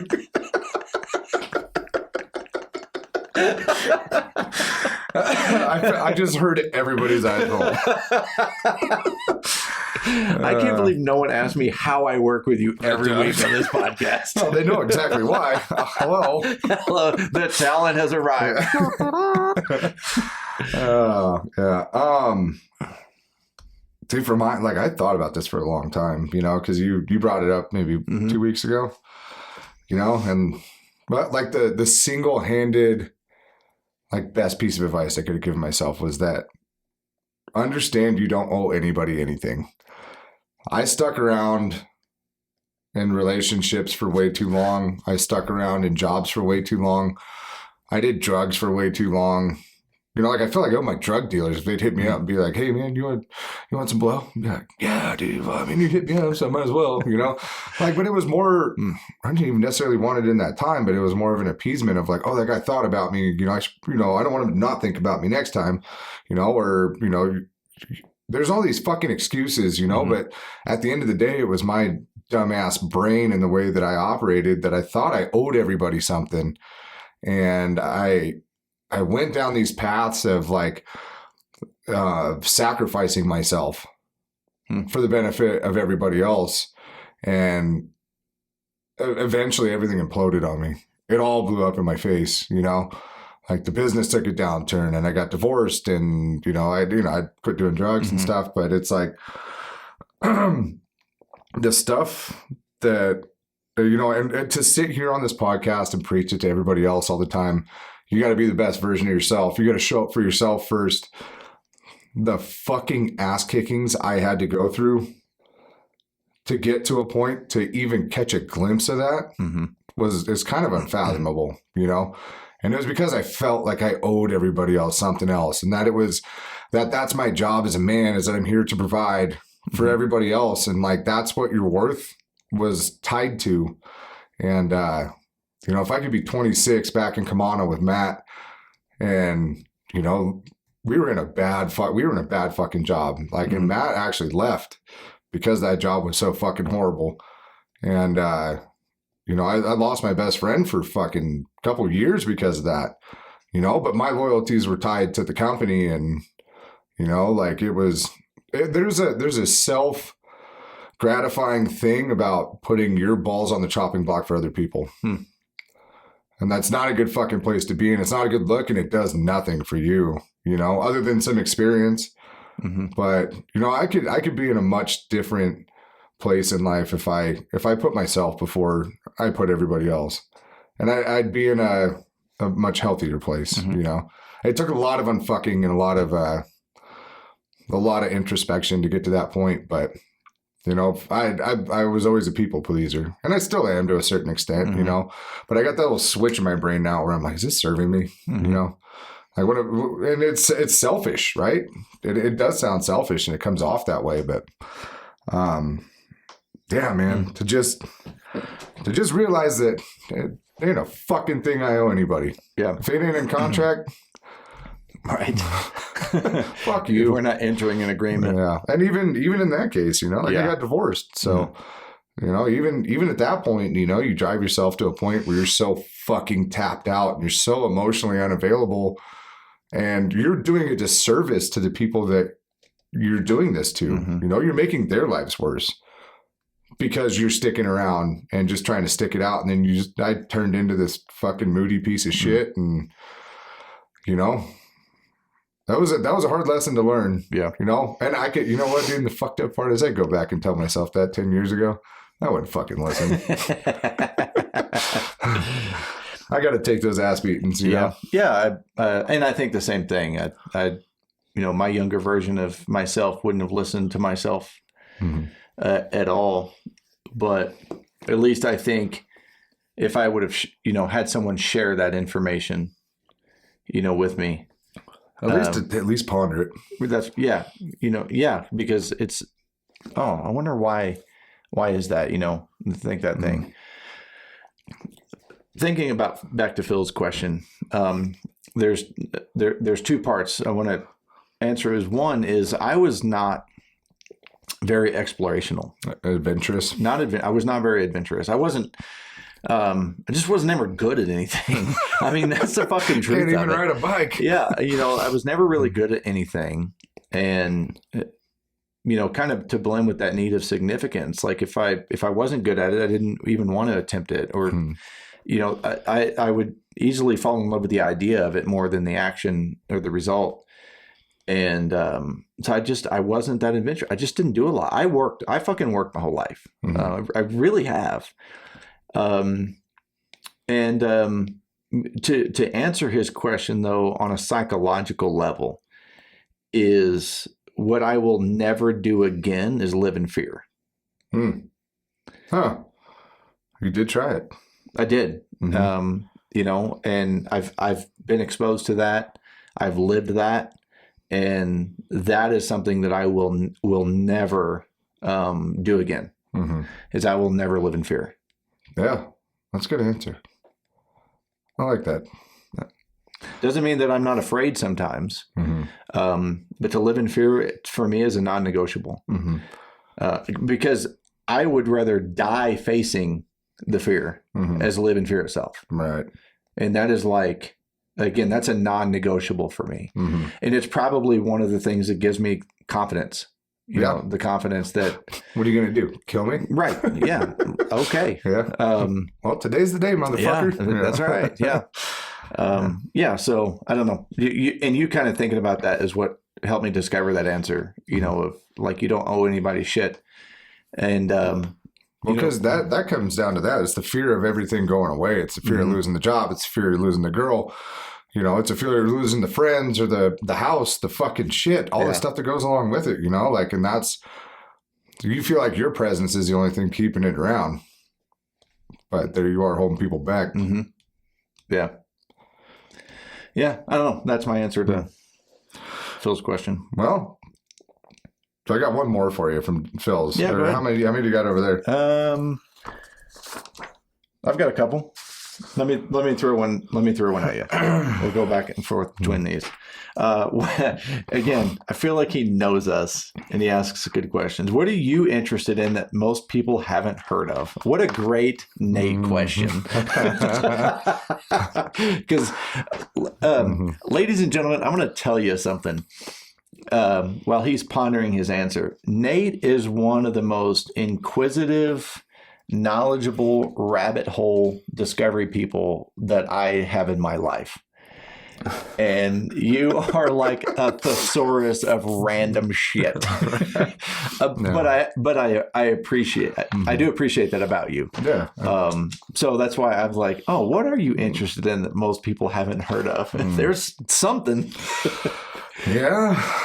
I do nerd out on like a lot of ancient history. As far as what I don't know what most people haven't fucking heard of, you know, like my big thing is, you know, the Younger Dryas impact theory. That's a big one for me right now. Well, told you guys. Okay. If anybody's listened to Rogan, they've heard of it, you know. But ultimately, we're a species with amnesia. We've been highly advanced and highly evolved, and had a natural catastrophe happen where this comet system moves by and crashes into the North Pole and essentially melts a shitload of ice really fast and completely changes the terraform of the planet, and wipes out. Like, there's this dude up in they might not be related, but there's this dude up in Alaska that has this boneyard of like woolly mammoths and stuff. It's all on 5 acres, and he's pulled out thousands and thousands and thousands of these animals. And but I think we've fucked up over and over again, or something has fucked us up. But I'm very interested in human history, and I think we have it all wrong. I think there's something completely missing, and fuck, man, like the burning of the Library of Alexandria. You know, like all of the history that got lost, all because of wicked men that wanted to eradicate history so they could build a future that they wanted. And it's like, that sounds about on par for man, the way we are right now, you know? And that's so unfortunate, because I fucking care so much about what happened in the past.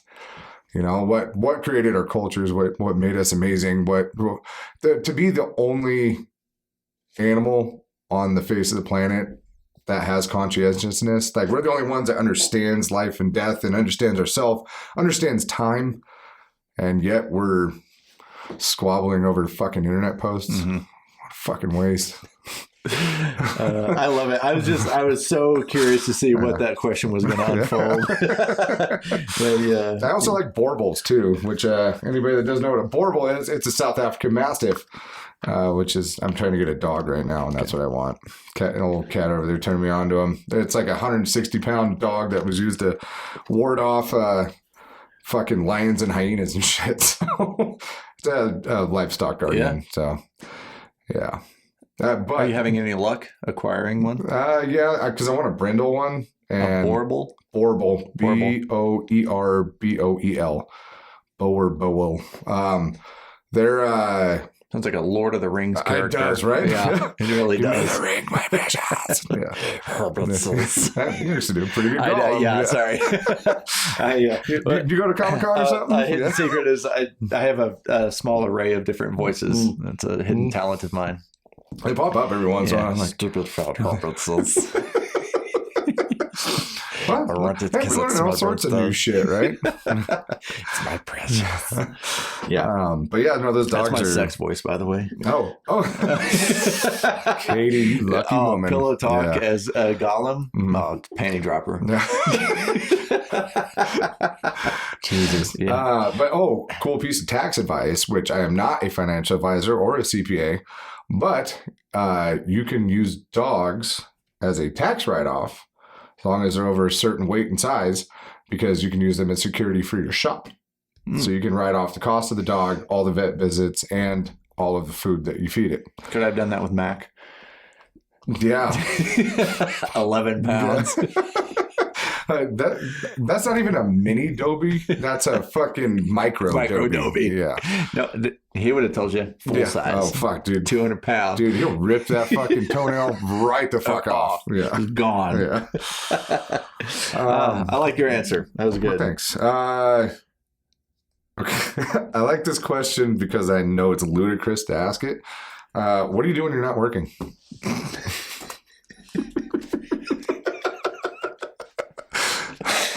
Oh my God. Okay. So here's the best way I'm going to explain to you what Friday night was last week for me. Because no one that I'm close to ever asks me that question or like, hey, what'd you do last night? Because Friday night was wine. I do like a good glass of wine every once in a while. And so for probably an hour, I sipped on some wine and read Meditations by Marcus Aurelius. Dude, is that not the fucking shit or what? Yeah. Last night I got home from the gym. I didn't want to be in the house. I felt kind of oversensitized or Anxious? No, just like I was tired of the phone and the computers and the noise and Stimulated. Yeah, stimulated. Thank you. And I was like, fuck it. So same thing. Grabbed some wine, grabbed a cigar, and went for a hike. Hiked for about a mile. Hung out on a big ass fucking rock. Smoked a cigar, and just watched the sunset. No, dude, the sunsets around here are fucking you can't unreal paint too. them as well.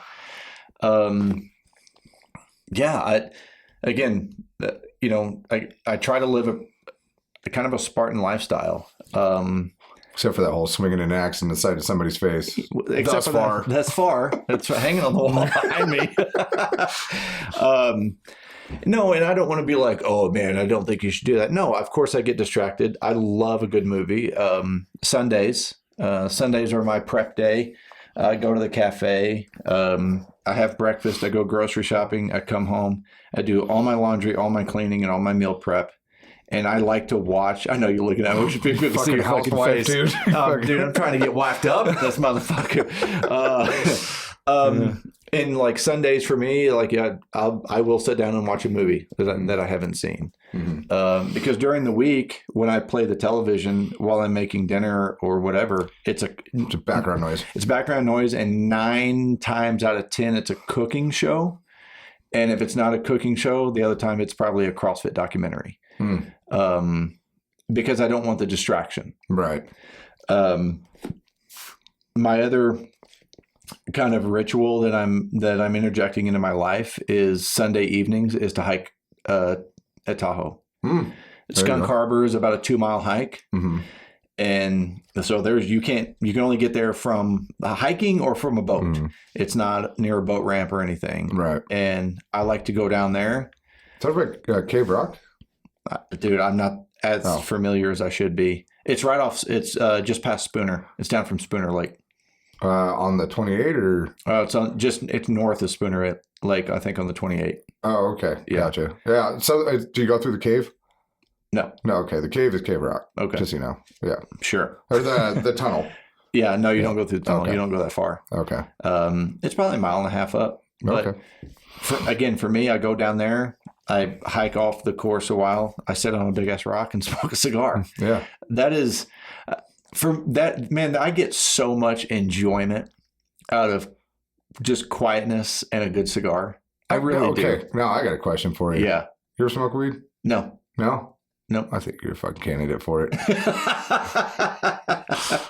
No, I never have. I've never tried any recreational drugs. We should change that. Okay. Yeah, so I don't know. Like I said, I do purposely try to detach, and I'm really bad at having fun. No way. I am really. I'm glad I've been able to be there the 4 or 5 times I've seen you have I it. am. I'm really bad at having fun. And that just comes from, some of my things that we talk about all the time. Like I fucking hate small talk. So engaging in meaningless conversations with people for me is a time suck. And so I don't put myself in environments that promote that. I will tell you one of my bad habits is I probably spend too much time as a loner. I'm probably cut off too much from people. And that's something that I probably see you more than anybody else does. you do. Yeah. Yeah, 100%. And you see me once a week. I can't wait to get out of here by the end of it. That's accurate. That's accurate. Anybody that spends an hour with me is fucking like, I don't want to do this anymore. I'm not saying I'm unbearable. I just have my. That's why I think you'd be a great candidate for weed, man. Yeah, interesting. Dude, I'll go down the rabbit hole with you on some shit. You want to get stoned together? We'll go sit on a rock and watch the sunset. Yeah, fuck yeah. Let me think about that. All right, for a little while, for the next 10 years. Yeah. All right. What is something you think everyone should do at least once in their lives? Drugs. And I mean that wholeheartedly. I mean that let's wholeheartedly. go down the psychedelic path, the mushroom and stuff. I actually appreciate like Joe Rogan and some of the, it's coming popular in the veterans from just the information I've been exposed to. Yeah. I mean, shit, I got an ounce of boomers at the house right now. I'm not into microdosing. I've tried it. It's not for me. But I'm one of those people that needs profound experiences. And so I do the macro dose. Like I've done a hero's dose before. I went 7 grams and I experienced transcendence. Like I saw other timelines. Like I left my body for a while and saw a little bit of what the rest of the planet was doing, Yeah. But, but it's not. I've also used hallucinogens to like straighten myself out. When life gets fucking wild and wonky on me, mushrooms have been so the way I look at it is that mushrooms are very grounding. LSD is very spacey. The best way I've heard it put is LSD is like getting into a rocket and launching into outer space. And then mushrooms is like being strapped to the outside of the rocket, and somebody else launches you into outer space. Because you can't fight you can't fight mushrooms, right? Like if you try to fight them, you'll go into a bad trip. So you just have to look at things about yourself that you don't want to look at. That, when you do like heavier doses of mushrooms. Otherwise, if you're just doing like a recreational dose, like 3 grams or something, you're just gonna laugh and see some stuff move a little bit, like shit like that. But and that's fun. It's fun to do, if you're just doing it recreational. But if you're trying to have a profound experience and trying to change something about yourself, it'll let you know what you need to be looking at, But I've done DMT, I've done mushrooms, LSD. Haven't done ayahuasca, but I don't, with the experiences I've had, I don't really see it as being necessary at this point in life.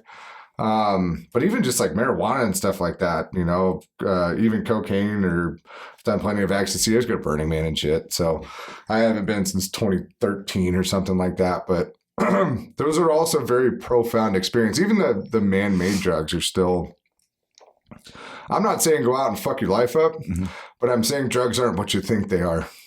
Like there's something to be said. Like it does enhance the experience. And there's some people that want to counteract with the argument, well, if those chemicals are in your brain, you should be able to just tap into them and just access them whenever you want. And I'm like, okay, well, do it. Show me how you're supposed to do that. You have to be a yogi for like 100 fucking years to figure out how to do shit like that, But I think that especially the natural drugs, when it comes to like DMTs and everything, dimethyltryptamine, it's all over the place. When you die, you get a huge dump of dimethyltryptamine into your system. And that's where a lot of divinity comes from. But, anything that comes out of the ground, if you're worried about where it comes from, fucking grow it yourself, dude. You can get fucking kits and do any of this shit. Weed's legal in Nevada. You can have up to like 10 plants. Mushrooms are a little harder to grow, but they do grow fast. But, if you want to expand your consciousness and realize that there's more to life than just work and more to life than just being in the fucking rat race and trying to make the money. Dude, I remember sitting I crushed up a bunch of mushrooms and put them into vitamin capsules and took them to Hawaii with me, and sat on a beach on the Polyholly Coast, which is where Jurassic Park was filmed. And I watched the sunset in the back of a fucking camper that we were camping out in, watched the sunset over there. And that was like one of the most profound experiences in my life. Like I had a blast doing it, like you can still do, and I went too far with drugs. Trust me. I went way too fucking far. It became a crutch. Like I assumed by the number of different drugs. Yeah. No, but it wasn't the amount of drug, the number of drugs I did. It was the amount of one drug that I did that fucked up a bunch of shit for me. Gotcha. But you can do drugs responsibly. And the amount of people that I know that are anti-drug, it's like, dude, walk down your street, just your street, every single one of those drugs I just listed off is in at least one of those houses. Mhm. And you're like, no, not my neighborhood. Dude, especially if you live in white suburbia, Right. they're all in there, trust me. Yeah. Yeah. So it's just like, it's this weird taboo thing. Like, it's kind of like people doing steroids in bodybuilding. Mm-hmm. We all know you do them, Mhm. but they can't talk about it. You know, I think if people could be more open about their Yeah. experiences with drugs and try to do them in a healthier fashion and like do them with people that are more experienced and that could help them instead of treating the guy that does drugs. Yeah, I'm not saying a drug Mhm. addict, but that guy that, you know, has done drugs Yeah. instead of treating him like a leper, you know, it's Interesting. yeah. I like that. When I read that question, what is something you think everyone should do at least once in your life? I was like, masturbate. And, I don't know what was my immediate You gotta ignorance. have somebody tell you that? Fuck, dude. You got other problems. Here's You what's just do it accidentally when you're like fucking 14, you know? rubbing against my jeans. It's just white gooey shit. I mean, for me, my jeans were made out of corduroy. But back in the day. Did you wear clogs too? Oh man. Here's what I like about your response. And again, as you were saying that, I went back to Phil's question. It was like, what is that you do for fun? And you're listening to all of this shit. And, you know, two things happened in my mind. One, I was like, I really don't do that much for fun. But two, I did know for both of us. yeah, you know, back to my just intentionality, like I'm really deliberate about, you know, who I spend time with. I enjoy spending time with you outside of all of this. Yeah. You know, Matt and Becca are two of my favorite people. I love spending time with them. I love helping Becca with the horses and doing stuff. And, you know, Katie and I have a long distance relationship. But I think, like going on a patio date, we have this thing where if we go out to eat somewhere, they have to have a patio. That's probably one of the most enjoyable things that I have in my life. Fuck yeah. Dude, who doesn't like that, Oh though? man, it's just great because we don't mess around on the phones. You know, we have a couple drinks and it's just like full immersion into the experience. Yeah. Right back around to your comment on this question, it goes back to me not being adventurous growing up. Yeah. And because I didn't start drinking till I was 34 and I had not done anything, you know, and then when I started drinking, for me, it was even kind of taboo to my internal narrative and self and like, you know, not. Well, not it was doing like a this. business decision for you to start drinking, wasn't it? I don't know why I started drinking, honestly. Well, when I talked to Matt about it, he said you had told him that, you know, like you got invited to a lot of events and like you felt like odd man out for. Oh, no, I never really felt like odd man out. It was just something that Because you're always odd man out. yeah, so. that's accurate. I think I generated enough interest in it that I was willing to try it. Oh, yeah. Because I wasn't going to drink just because kind of thing. Yeah.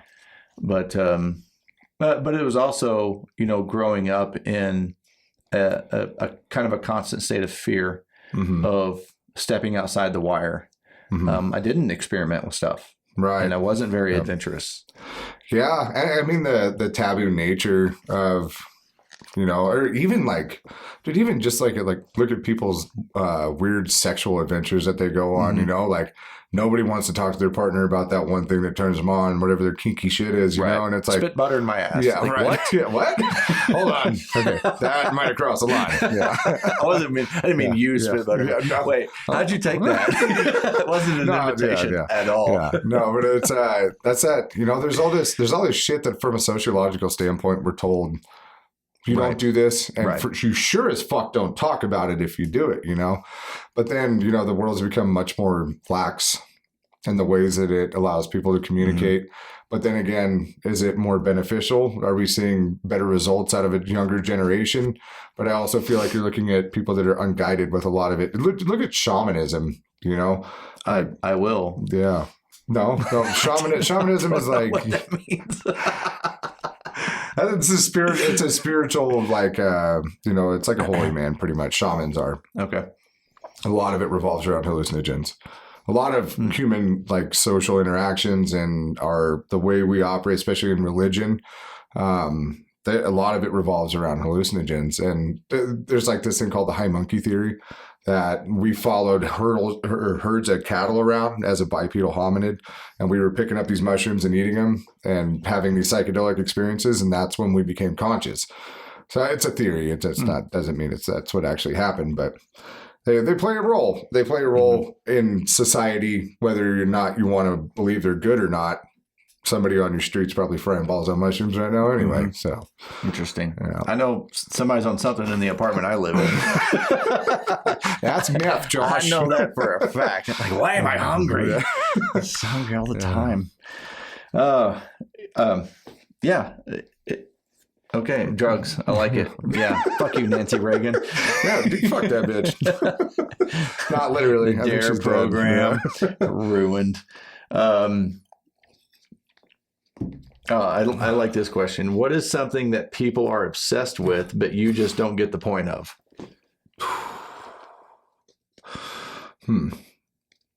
There's a lot there. Electric cars. That's a big one. Interesting. Yeah. Yeah. That one's dumb to me. Just because people don't understand what it is. I'm not going to go off on some rant Right. on that like I did on the last one, but yeah. The lithium mines are not hurting anything. Neither are the cobalt mines. Yeah. That's one, but also politics. Like people get so vested in them. Like, this is who I am. Right. Well, you're a fucking idiot. No matter what side, you know? Yeah. Right. Yeah. Mine's social media. Yeah. For me, it's social media. I just don't get the point of it. Mm-hmm. And I'm okay with that. Yeah. And yet here you are striving day by day to be better at I'm it. a TikToker, yo. At least I can say I haven't crossed that line. Okay. Yeah. High ground, Josh. My experience with TikTok has actually been good so far. That's good. I've got good engagement. People ask me questions, and because everything I does post, it seem more interactive? it's appearing to be. Yeah. Yeah. I wonder if it's the type of people that are on TikTok or what. I don't know. It's appearing to be pretty interactive. When I look at something that I've posted and somebody like bookmarked it, which means they saved that post for whatever reason. That's interesting to me. Yeah. And or if somebody's like, I have one post that had like 60 shares. Like somebody sent that to somebody and it got and somebody's 60 different people. To me, that's just fascinating. Mm-hmm. I know it's like small numbers and it doesn't matter in the scheme of things. Still. But to me, I'm like, somebody got something out of it. It resonated and they thought to share that. And so those types of things, it really interests me. Yeah. It's like string theory almost, Yeah, like of the right, social yeah. media, like how this is all connected. Yeah, that's through. true. So I don't know. What do you got left? I got a couple more. I'm out. Okay. I'm out. Yeah. Well, I'm going to jump over to one of the ones I have for you. Yeah.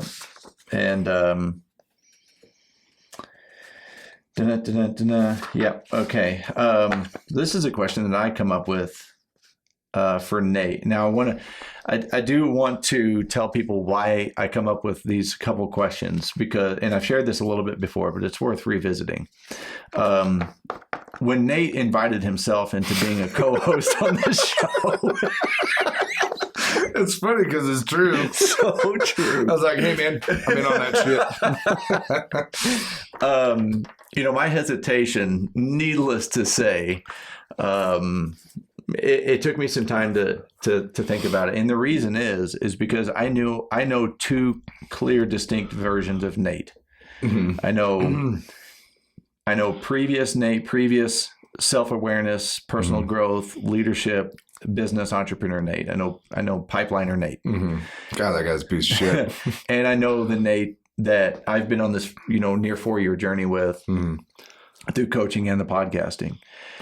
And so that's why I come up with these questions. And the first question is, what has been the hardest part of being on a path of personal development?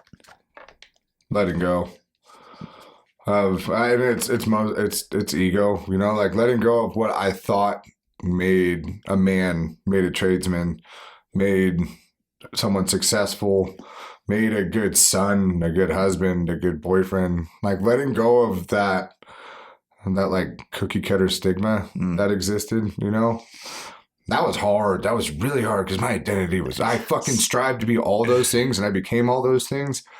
And I was such a piece of shit. And it's like, I got to start over, That was hard. It was hard to let go, and it took a lot of time and a lot of fucking dude, I had to beat the shit out of myself over, as I'm a reasonable person with unreasonable tactics, you know, but I'm a reasonable person. And so trying to reason with myself is really hard. It's like, no, dude, that's not what that is. Like, you gotta change something here. It's like, fuck no, I worked so hard to be this way. You know, like I put all the hours in, I did all the shit, you know, and that was hard to let go of. But yeah, I like that answer. yeah, That's good. well, I mean, what about you? Well, like when you were at that point. The hardest part of for me of being on the path of personal development is probably letting go of people.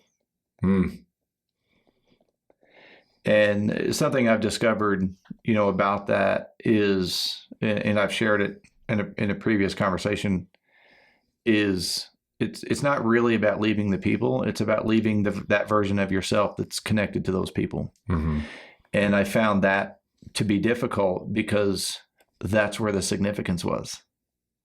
And, you know, that's where the stories were valued. And that's where having that persona and building that perception of myself was you know, quote unquote impressive. It wasn't really, but you know, that sense of feeling that.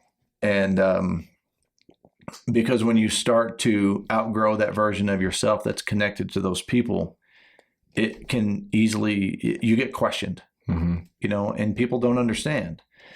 And what I come to learn was they don't have to understand. I don't owe them an explanation. And Kind of weird how all these ideas are like melding back in. Yeah. Huh. And, you know, I owe myself a reason. There were times I owe myself an apology. You ain't never gonna do that, Josh.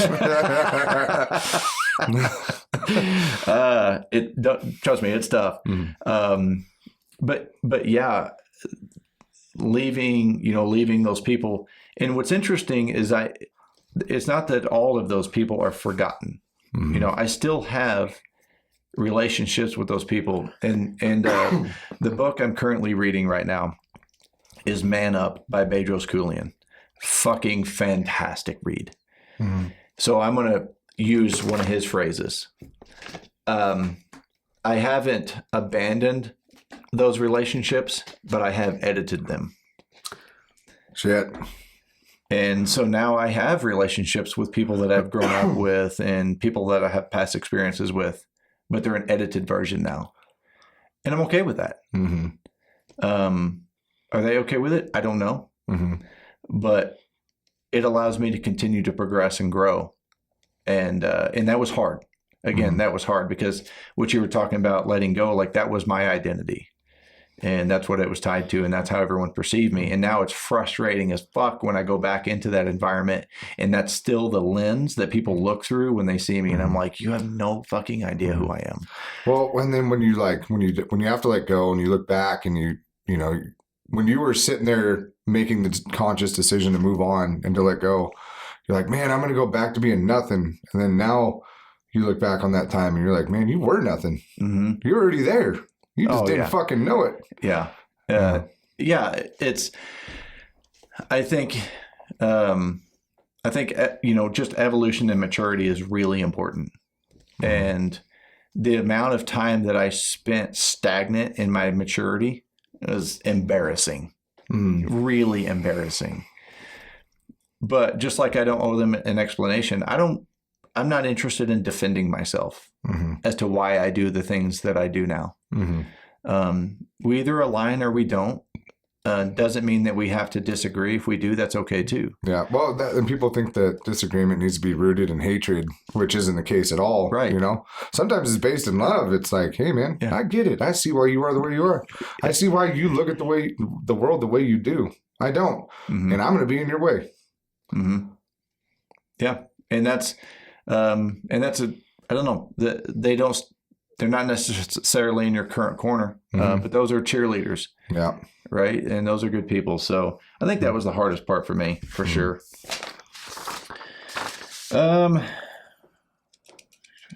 I think this will be my last one from Phil, and then I've got another one for you.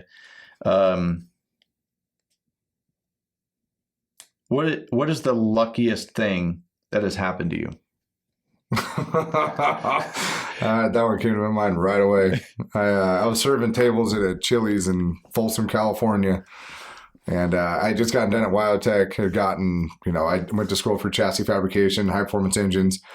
There's this fucking drunken shitbag that's in there every night of the week. Fucking dude's he's got, what do they call it? Like cyber tribal tattoos all up his arms, all up his neck. Scrawny little like SoCal goatee, shaved head, but kind of like Aryan Brotherhood motherfucker. I keep walking past a guy every night. He's up belly up to the bar. Finally, the dude like waves me over one night. "So what you do here?" "I'm just serving, man. No big deal." "What do you want to do?" I said, "I went to school for chassis fabrication, high performance engines. Like I want to build rock crawlers and do all this cool stuff." He's like, "Oh yeah? I'll bring somebody in here to talk to you." Fucking couple days later, he's sitting in there with this dude. The guy pulls me over. He's like, "Hey man, what you want to do with your life?" I'm like, "Well, I wanted to fabricate, wanted to weld. So what do you think about pipelines?" I'm like, "I don't know shit about pipelines. I've never done that before." He's like, "Hey man, we just started a project up here. I need some guys. Tell you what, I'm going to swing by your house on Saturday. I'm going to bring over some material and a welder. I'm going to have you practice some stuff." Dude, and it was Zach Gilbert, the guy that gave me my first job in the pipeline industry. Pulled me out of a Chili's. Yeah. And this dude dropped off a $10,000 diesel-driven machine in my garage with the half moons of 84-inch pipe. And we just tacked them together. He gave me a couple demos, left me there for like 8 weeks. With his machine, Yeah. he's like, "Just fill it up whenever it gets empty." I just sat there and burned and tried to figure it out. Finally, I think I got far enough to where he's like, "All right, let's go." Took me out in the field and just threw me in a $100,000 truck and dropped me off on a pipeline. He's like, "Figure it the fuck out." And I was out there by myself. Dude, by the end of that line, it was like 3-4 months. I was hanging with the big boys by that point. So fucking cool. But just the luckiest thing that ever happened to me was just for some reason that guy wanted to know what I wanted to do with my life. Interesting. And then it just turned into this thing. And this dude, Zach's been a fucking huge inspiration to me. And he's, one of the guys that taught me a lot of shit. And, I used to work side by side with him. And it was like this awesome experience because he was so good at what he did. And now he's this, really good businessman. And he fucking is in the office maybe one day a week, But he figured shit out, and I applaud that. And especially for starting the business, it really showed me that you can go from being a badass at the skill to not having to do the skill anymore. So love it. Definitely the luckiest thing that ever happened to me. There's plenty of times I almost died, but that's not as fun of a story. Man, no, I think if people look back, they will discover that there's one or two pivotal moments that really turned them in a direction that allowed them to be where they are. Mine was going to work as a territory manager. But it wasn't necessarily the job was the luckiest thing because it led me to the best opportunity. Galen Betts, it was the name of my boss. Gay Betts? Galen, yeah. And I got the opportunity to get the interview, and through the process ended up getting the job. Now you got to remember, I came out of a tool belt, tool bags, out of a service truck into a marketing and sales territory manager position. And this is a true story. I get hired. The headquarters is in Fort Wayne.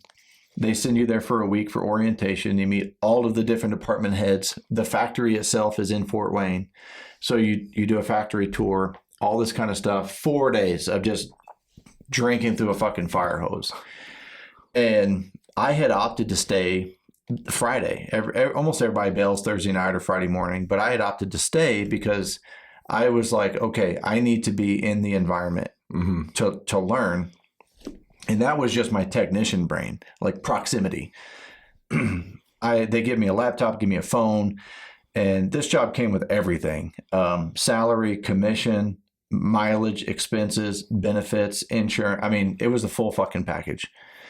What I thought success was at that time, I had made it. And I find an empty cubicle in headquarters, and I sit down and I get my laptop out, and we used Microsoft Office. Mm-hmm. And I'm sitting there. I'm trying to get all my accounts set up, and I'm sitting at this computer for 15 to 20 minutes. And I turn around, and the young lady working at the cubicle behind me, her name is Brianne. And I said, Brianne, I said, I have a ridiculous question. And she said, what's up? I said, I don't know how to create an email. And this is 2012. Mm-hmm. I've had tools in my hands my whole life. I didn't know how to navigate a computer, a software, Microsoft Office of all things. And she was kind enough to help me. And that was trial by fire for me. I mean, I learned a lot about just how to do basic things through that. What made it the luckiest opportunity for me was a couple months after being in that position, learning my territory, which was north of Chicago to the southern tip of Illinois and a strip of east to southeast piece of Missouri. So I drove about, some weeks were 500, some weeks were 800 miles. Shit. And I would leave Tuesday morning and I'd be gone all week and get home Friday. But my boss came down and said, I want to spend a week with you and just see how you're doing. And he came down. I started recognizing all of the things I didn't fucking know how to do. I didn't know how to run a schedule with contractors. I didn't know, so he was very patient with me, frustrated, but patient. He is leaving that week to go. He lived up in Wisconsin at the time. And he hands me, again, 2012, he hands me an audiobook on CD. Mm-hmm. It's a 3-disc set. And he said, you're going to be making really good money now. I want to make sure that you know how to use it. Okay. By the way, I had no financial literacy growing up. I had no financial discipline growing up. Even as a young adult, I had never acquired it on my own. I said, all right, yeah, no problem. Thanks. Throw it in the back seat. Several months after that, we had a meeting in Fort Wayne. And all the TMs, there were 26 TMs that covered the whole country. And I was one of them. For me, Fort Wayne was a 6-hour drive at the time. So it made sense to drive. I wasn't going to fly. So I'm getting my car cleaned out. I had a Chrysler 300, which I loved. I loved that car. It was like driving a fucking couch. Right. It was fantastically comfortable. And I found that audiobook that he had given me. And at this time, I had really gotten burnt out with the radio. And I didn't, we didn't have iTunes and I didn't have an MP3 player and shit like that. I just didn't have that stuff. So I thought, okay, I'll see what the fuck this thing is. 6-hour drive. I listened to it fully and then partially on the way there. We have our week-long meeting. I finish it and listen to it fully. So I listened to it 3 times on this trip. And it changed my life. Total Money Makeover by Dave Ramsey. Oh, shit. And it was so profound to me that I said, okay, who's Dave Ramsey? What is this about? And I became so hungry for information that I got online and started searching him. And through that, I discovered something called a podcast. Yeah, they'd only been out for a couple of years at that point. Yeah. And Dave Ramsey's organization, Entre Leadership, had a podcast out. They had maybe 30 episodes by this time. And I had an iPhone 4. It was my work phone. So I had the podcast app. So I get on there. I figure out how in the fuck to find a podcast and subscribe. And I go back to the very first episode, episode 1. It is Chris Locurdo, who is the host of the Entre Leadership podcast at the time. This is how profound this was for me. Interviewing Simon Sinek. Oh, shit. Start with Why. That was the first episode of Entre Leadership. And that I become obsessed with learning because I had discovered all of this information that I had never seen before. Mm-hmm. Finances, leadership, small business, discipline, all of these things that every one of these ingredients was missing in my life. I had I survived on work ethic alone. Right. That was, I had a knack because the way that my brain works, I had a knack for the craft, Mm-hmm. but my work ethic was all I survived on. Yeah. If I needed something, I just made more money. You know, I just worked harder. That was the recipe because that's what I was taught. And the reason that was the luckiest thing that ever happened to me was when he handed me that audiobook. He wasn't telling me what to do. He was giving me an opportunity to seize. Mm-hmm. And I never forgot that. And I think that was one of the best things that anyone has ever done for me, was give me an opportunity that from that moment that I played that disc shifted my trajectory to you and I sitting here today. Mm-hmm. It was the pivotal moment. Right. That was the luckiest thing that's ever happened. Somebody gave a shit. Yeah. Mm-hmm. And again, didn't tell me I had to, but give me the opportunity to choose for myself. Isn't that how most of us operate? It's like, give me the opportunity, I'll let it roll around my floorboard for a couple months. Yeah. And then when I'm bored enough, I'll figure it out. Yeah. So yeah, that was, and that started this 10-year journey, you know, almost 11 year journey now of me obsessing over learning and growing. And it's funny because I was having this conversation today in one of my sessions, and because he told me, he goes, you know, I want to be a better leader, but I don't have anyone in my life to model after. Mm-hmm. And I said, neither did I. Not the type of leader that I wanted to be or aspired to be. And he said, well, how the fuck he's like, what did you do? And so I told him that story and how it led me to discovering Simon Sinek, John Maxwell, Jocko, of all of this information. And I said, I'm telling you, when I become obsessed, I was obsessed. I would spend hours binge watching TED Talk videos. Mm-hmm. I mean, 3 hours, 4 hours a night. Because I was driving 600 to 800 miles a week, I was going through podcasts like candy. Mm-hmm. And I just kept compounding that and learning and implementing. And it's like, oh, this didn't work. This did work. This works for me. This doesn't work for me. And I've never given that up. And I made a promise to myself when that happened. And the promise to myself was that I would learn something intentionally every day that's going to make me better. Mm-hmm. And my commitment to that was a minimum of 15 minutes a day. Mm-hmm. And I've never broke that promise. Shit. In a decade, I have never broke that promise to myself. Mm-hmm. Which is why I still read, I still listen to audiobooks, I still watch YouTube videos, I still, browse through TED Talk. I still do those things because it allows me to not only be who I am, but cultivate who I'm going to be. Mm-hmm. It's the best thing that ever happened. Fucking A. Fuck yeah. Last question I've got for you. All right. And we're going to wrap up because we're burning the midnight oil here. Shit. How do you overcome negative self-talk? Just be the shit, dude. Oh, here we go again. He's like, what? Negative? Ain't no motherfucking negativity up in here. That's piss excellence.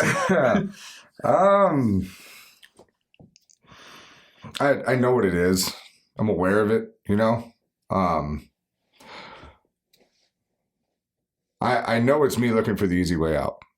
Negative self-talk is just cheap, right? It's just the cheap way out. And I've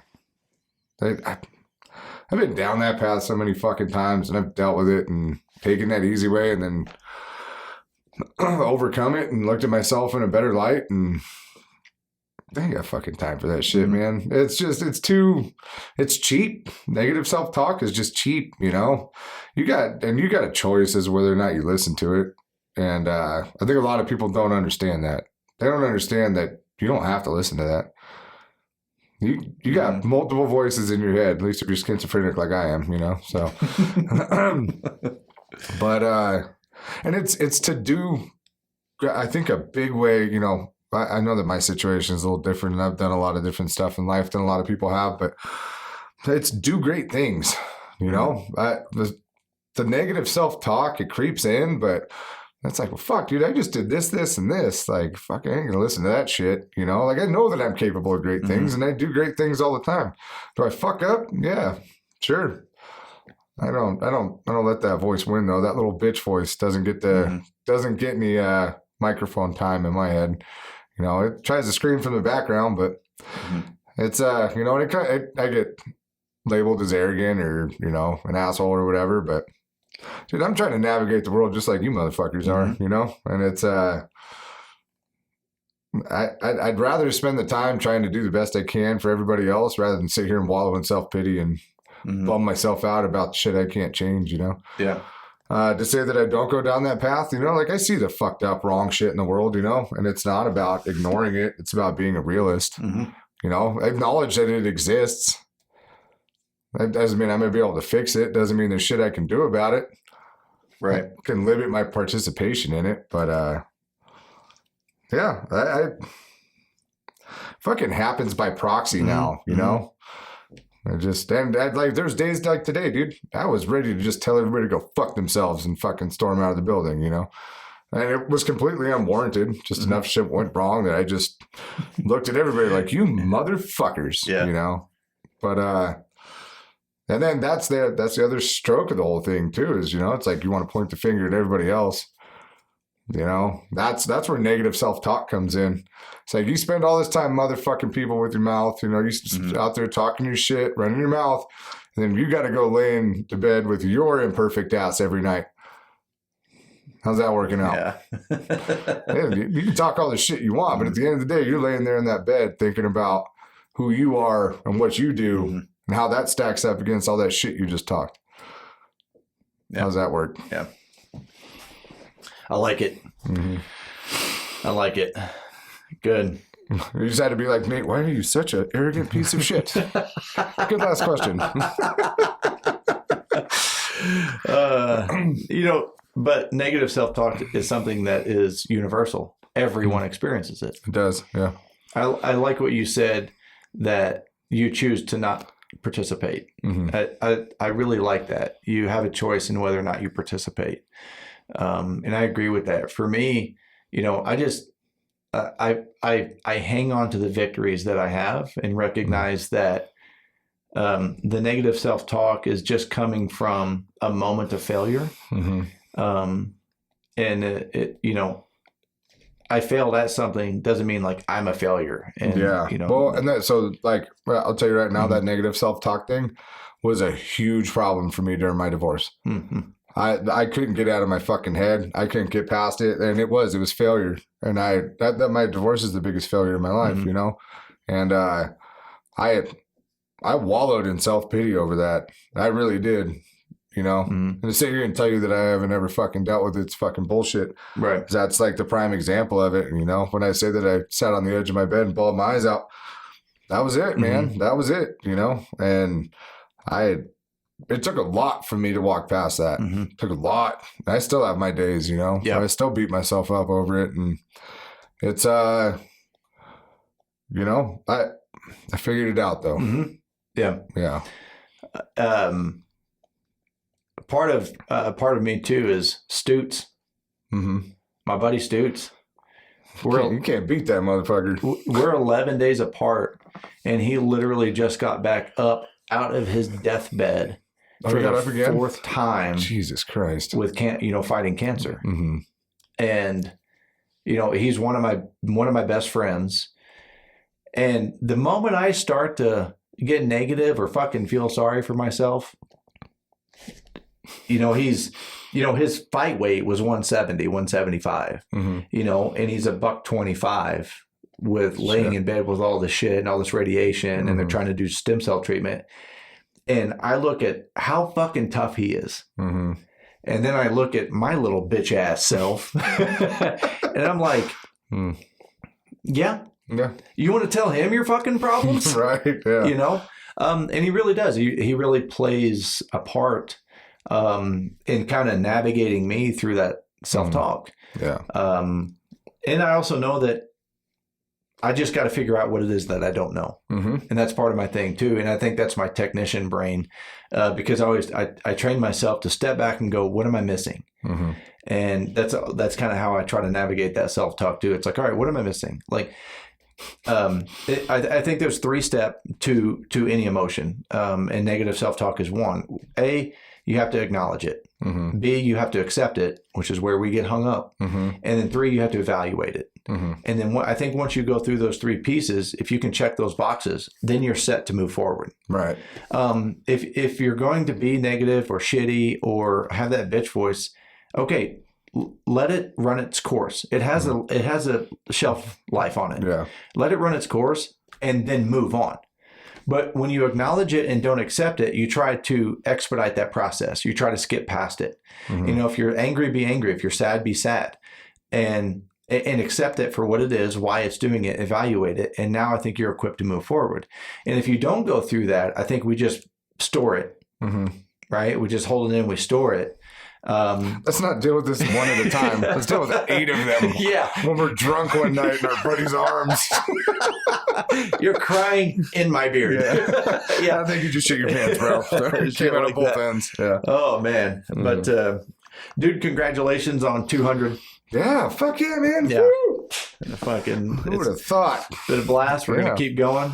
Yeah, we just bored you all with Yeah. fucking 2 hours of our own self bullshit. So glad we did this. Oh, man. Yeah. So You people asked. We took a long time to answer. So we did. You know, we're deliberate it about is a fucking podcast. So And you it's know what? ours. Yeah. It's our podcast. Turn it off if you don't like it. All right. You can do the, like, listen to the voice where it's like 2x or Right. whatever. Yeah. Yeah. So awesome, man. Well, you can find Nate on Instagram at Nate Newton 87. I am on Instagram at The Tradesman Experience. Email is thetradesmanexperience@gmail.com. Website's thetradesmanexperience.com. And the YouTube channel is The Tradesman Experience. Thank you so much for spending this time with us. Thank you so much for 200 episodes. Get out there, get shit done. Be proud to be a tradesman. See ya.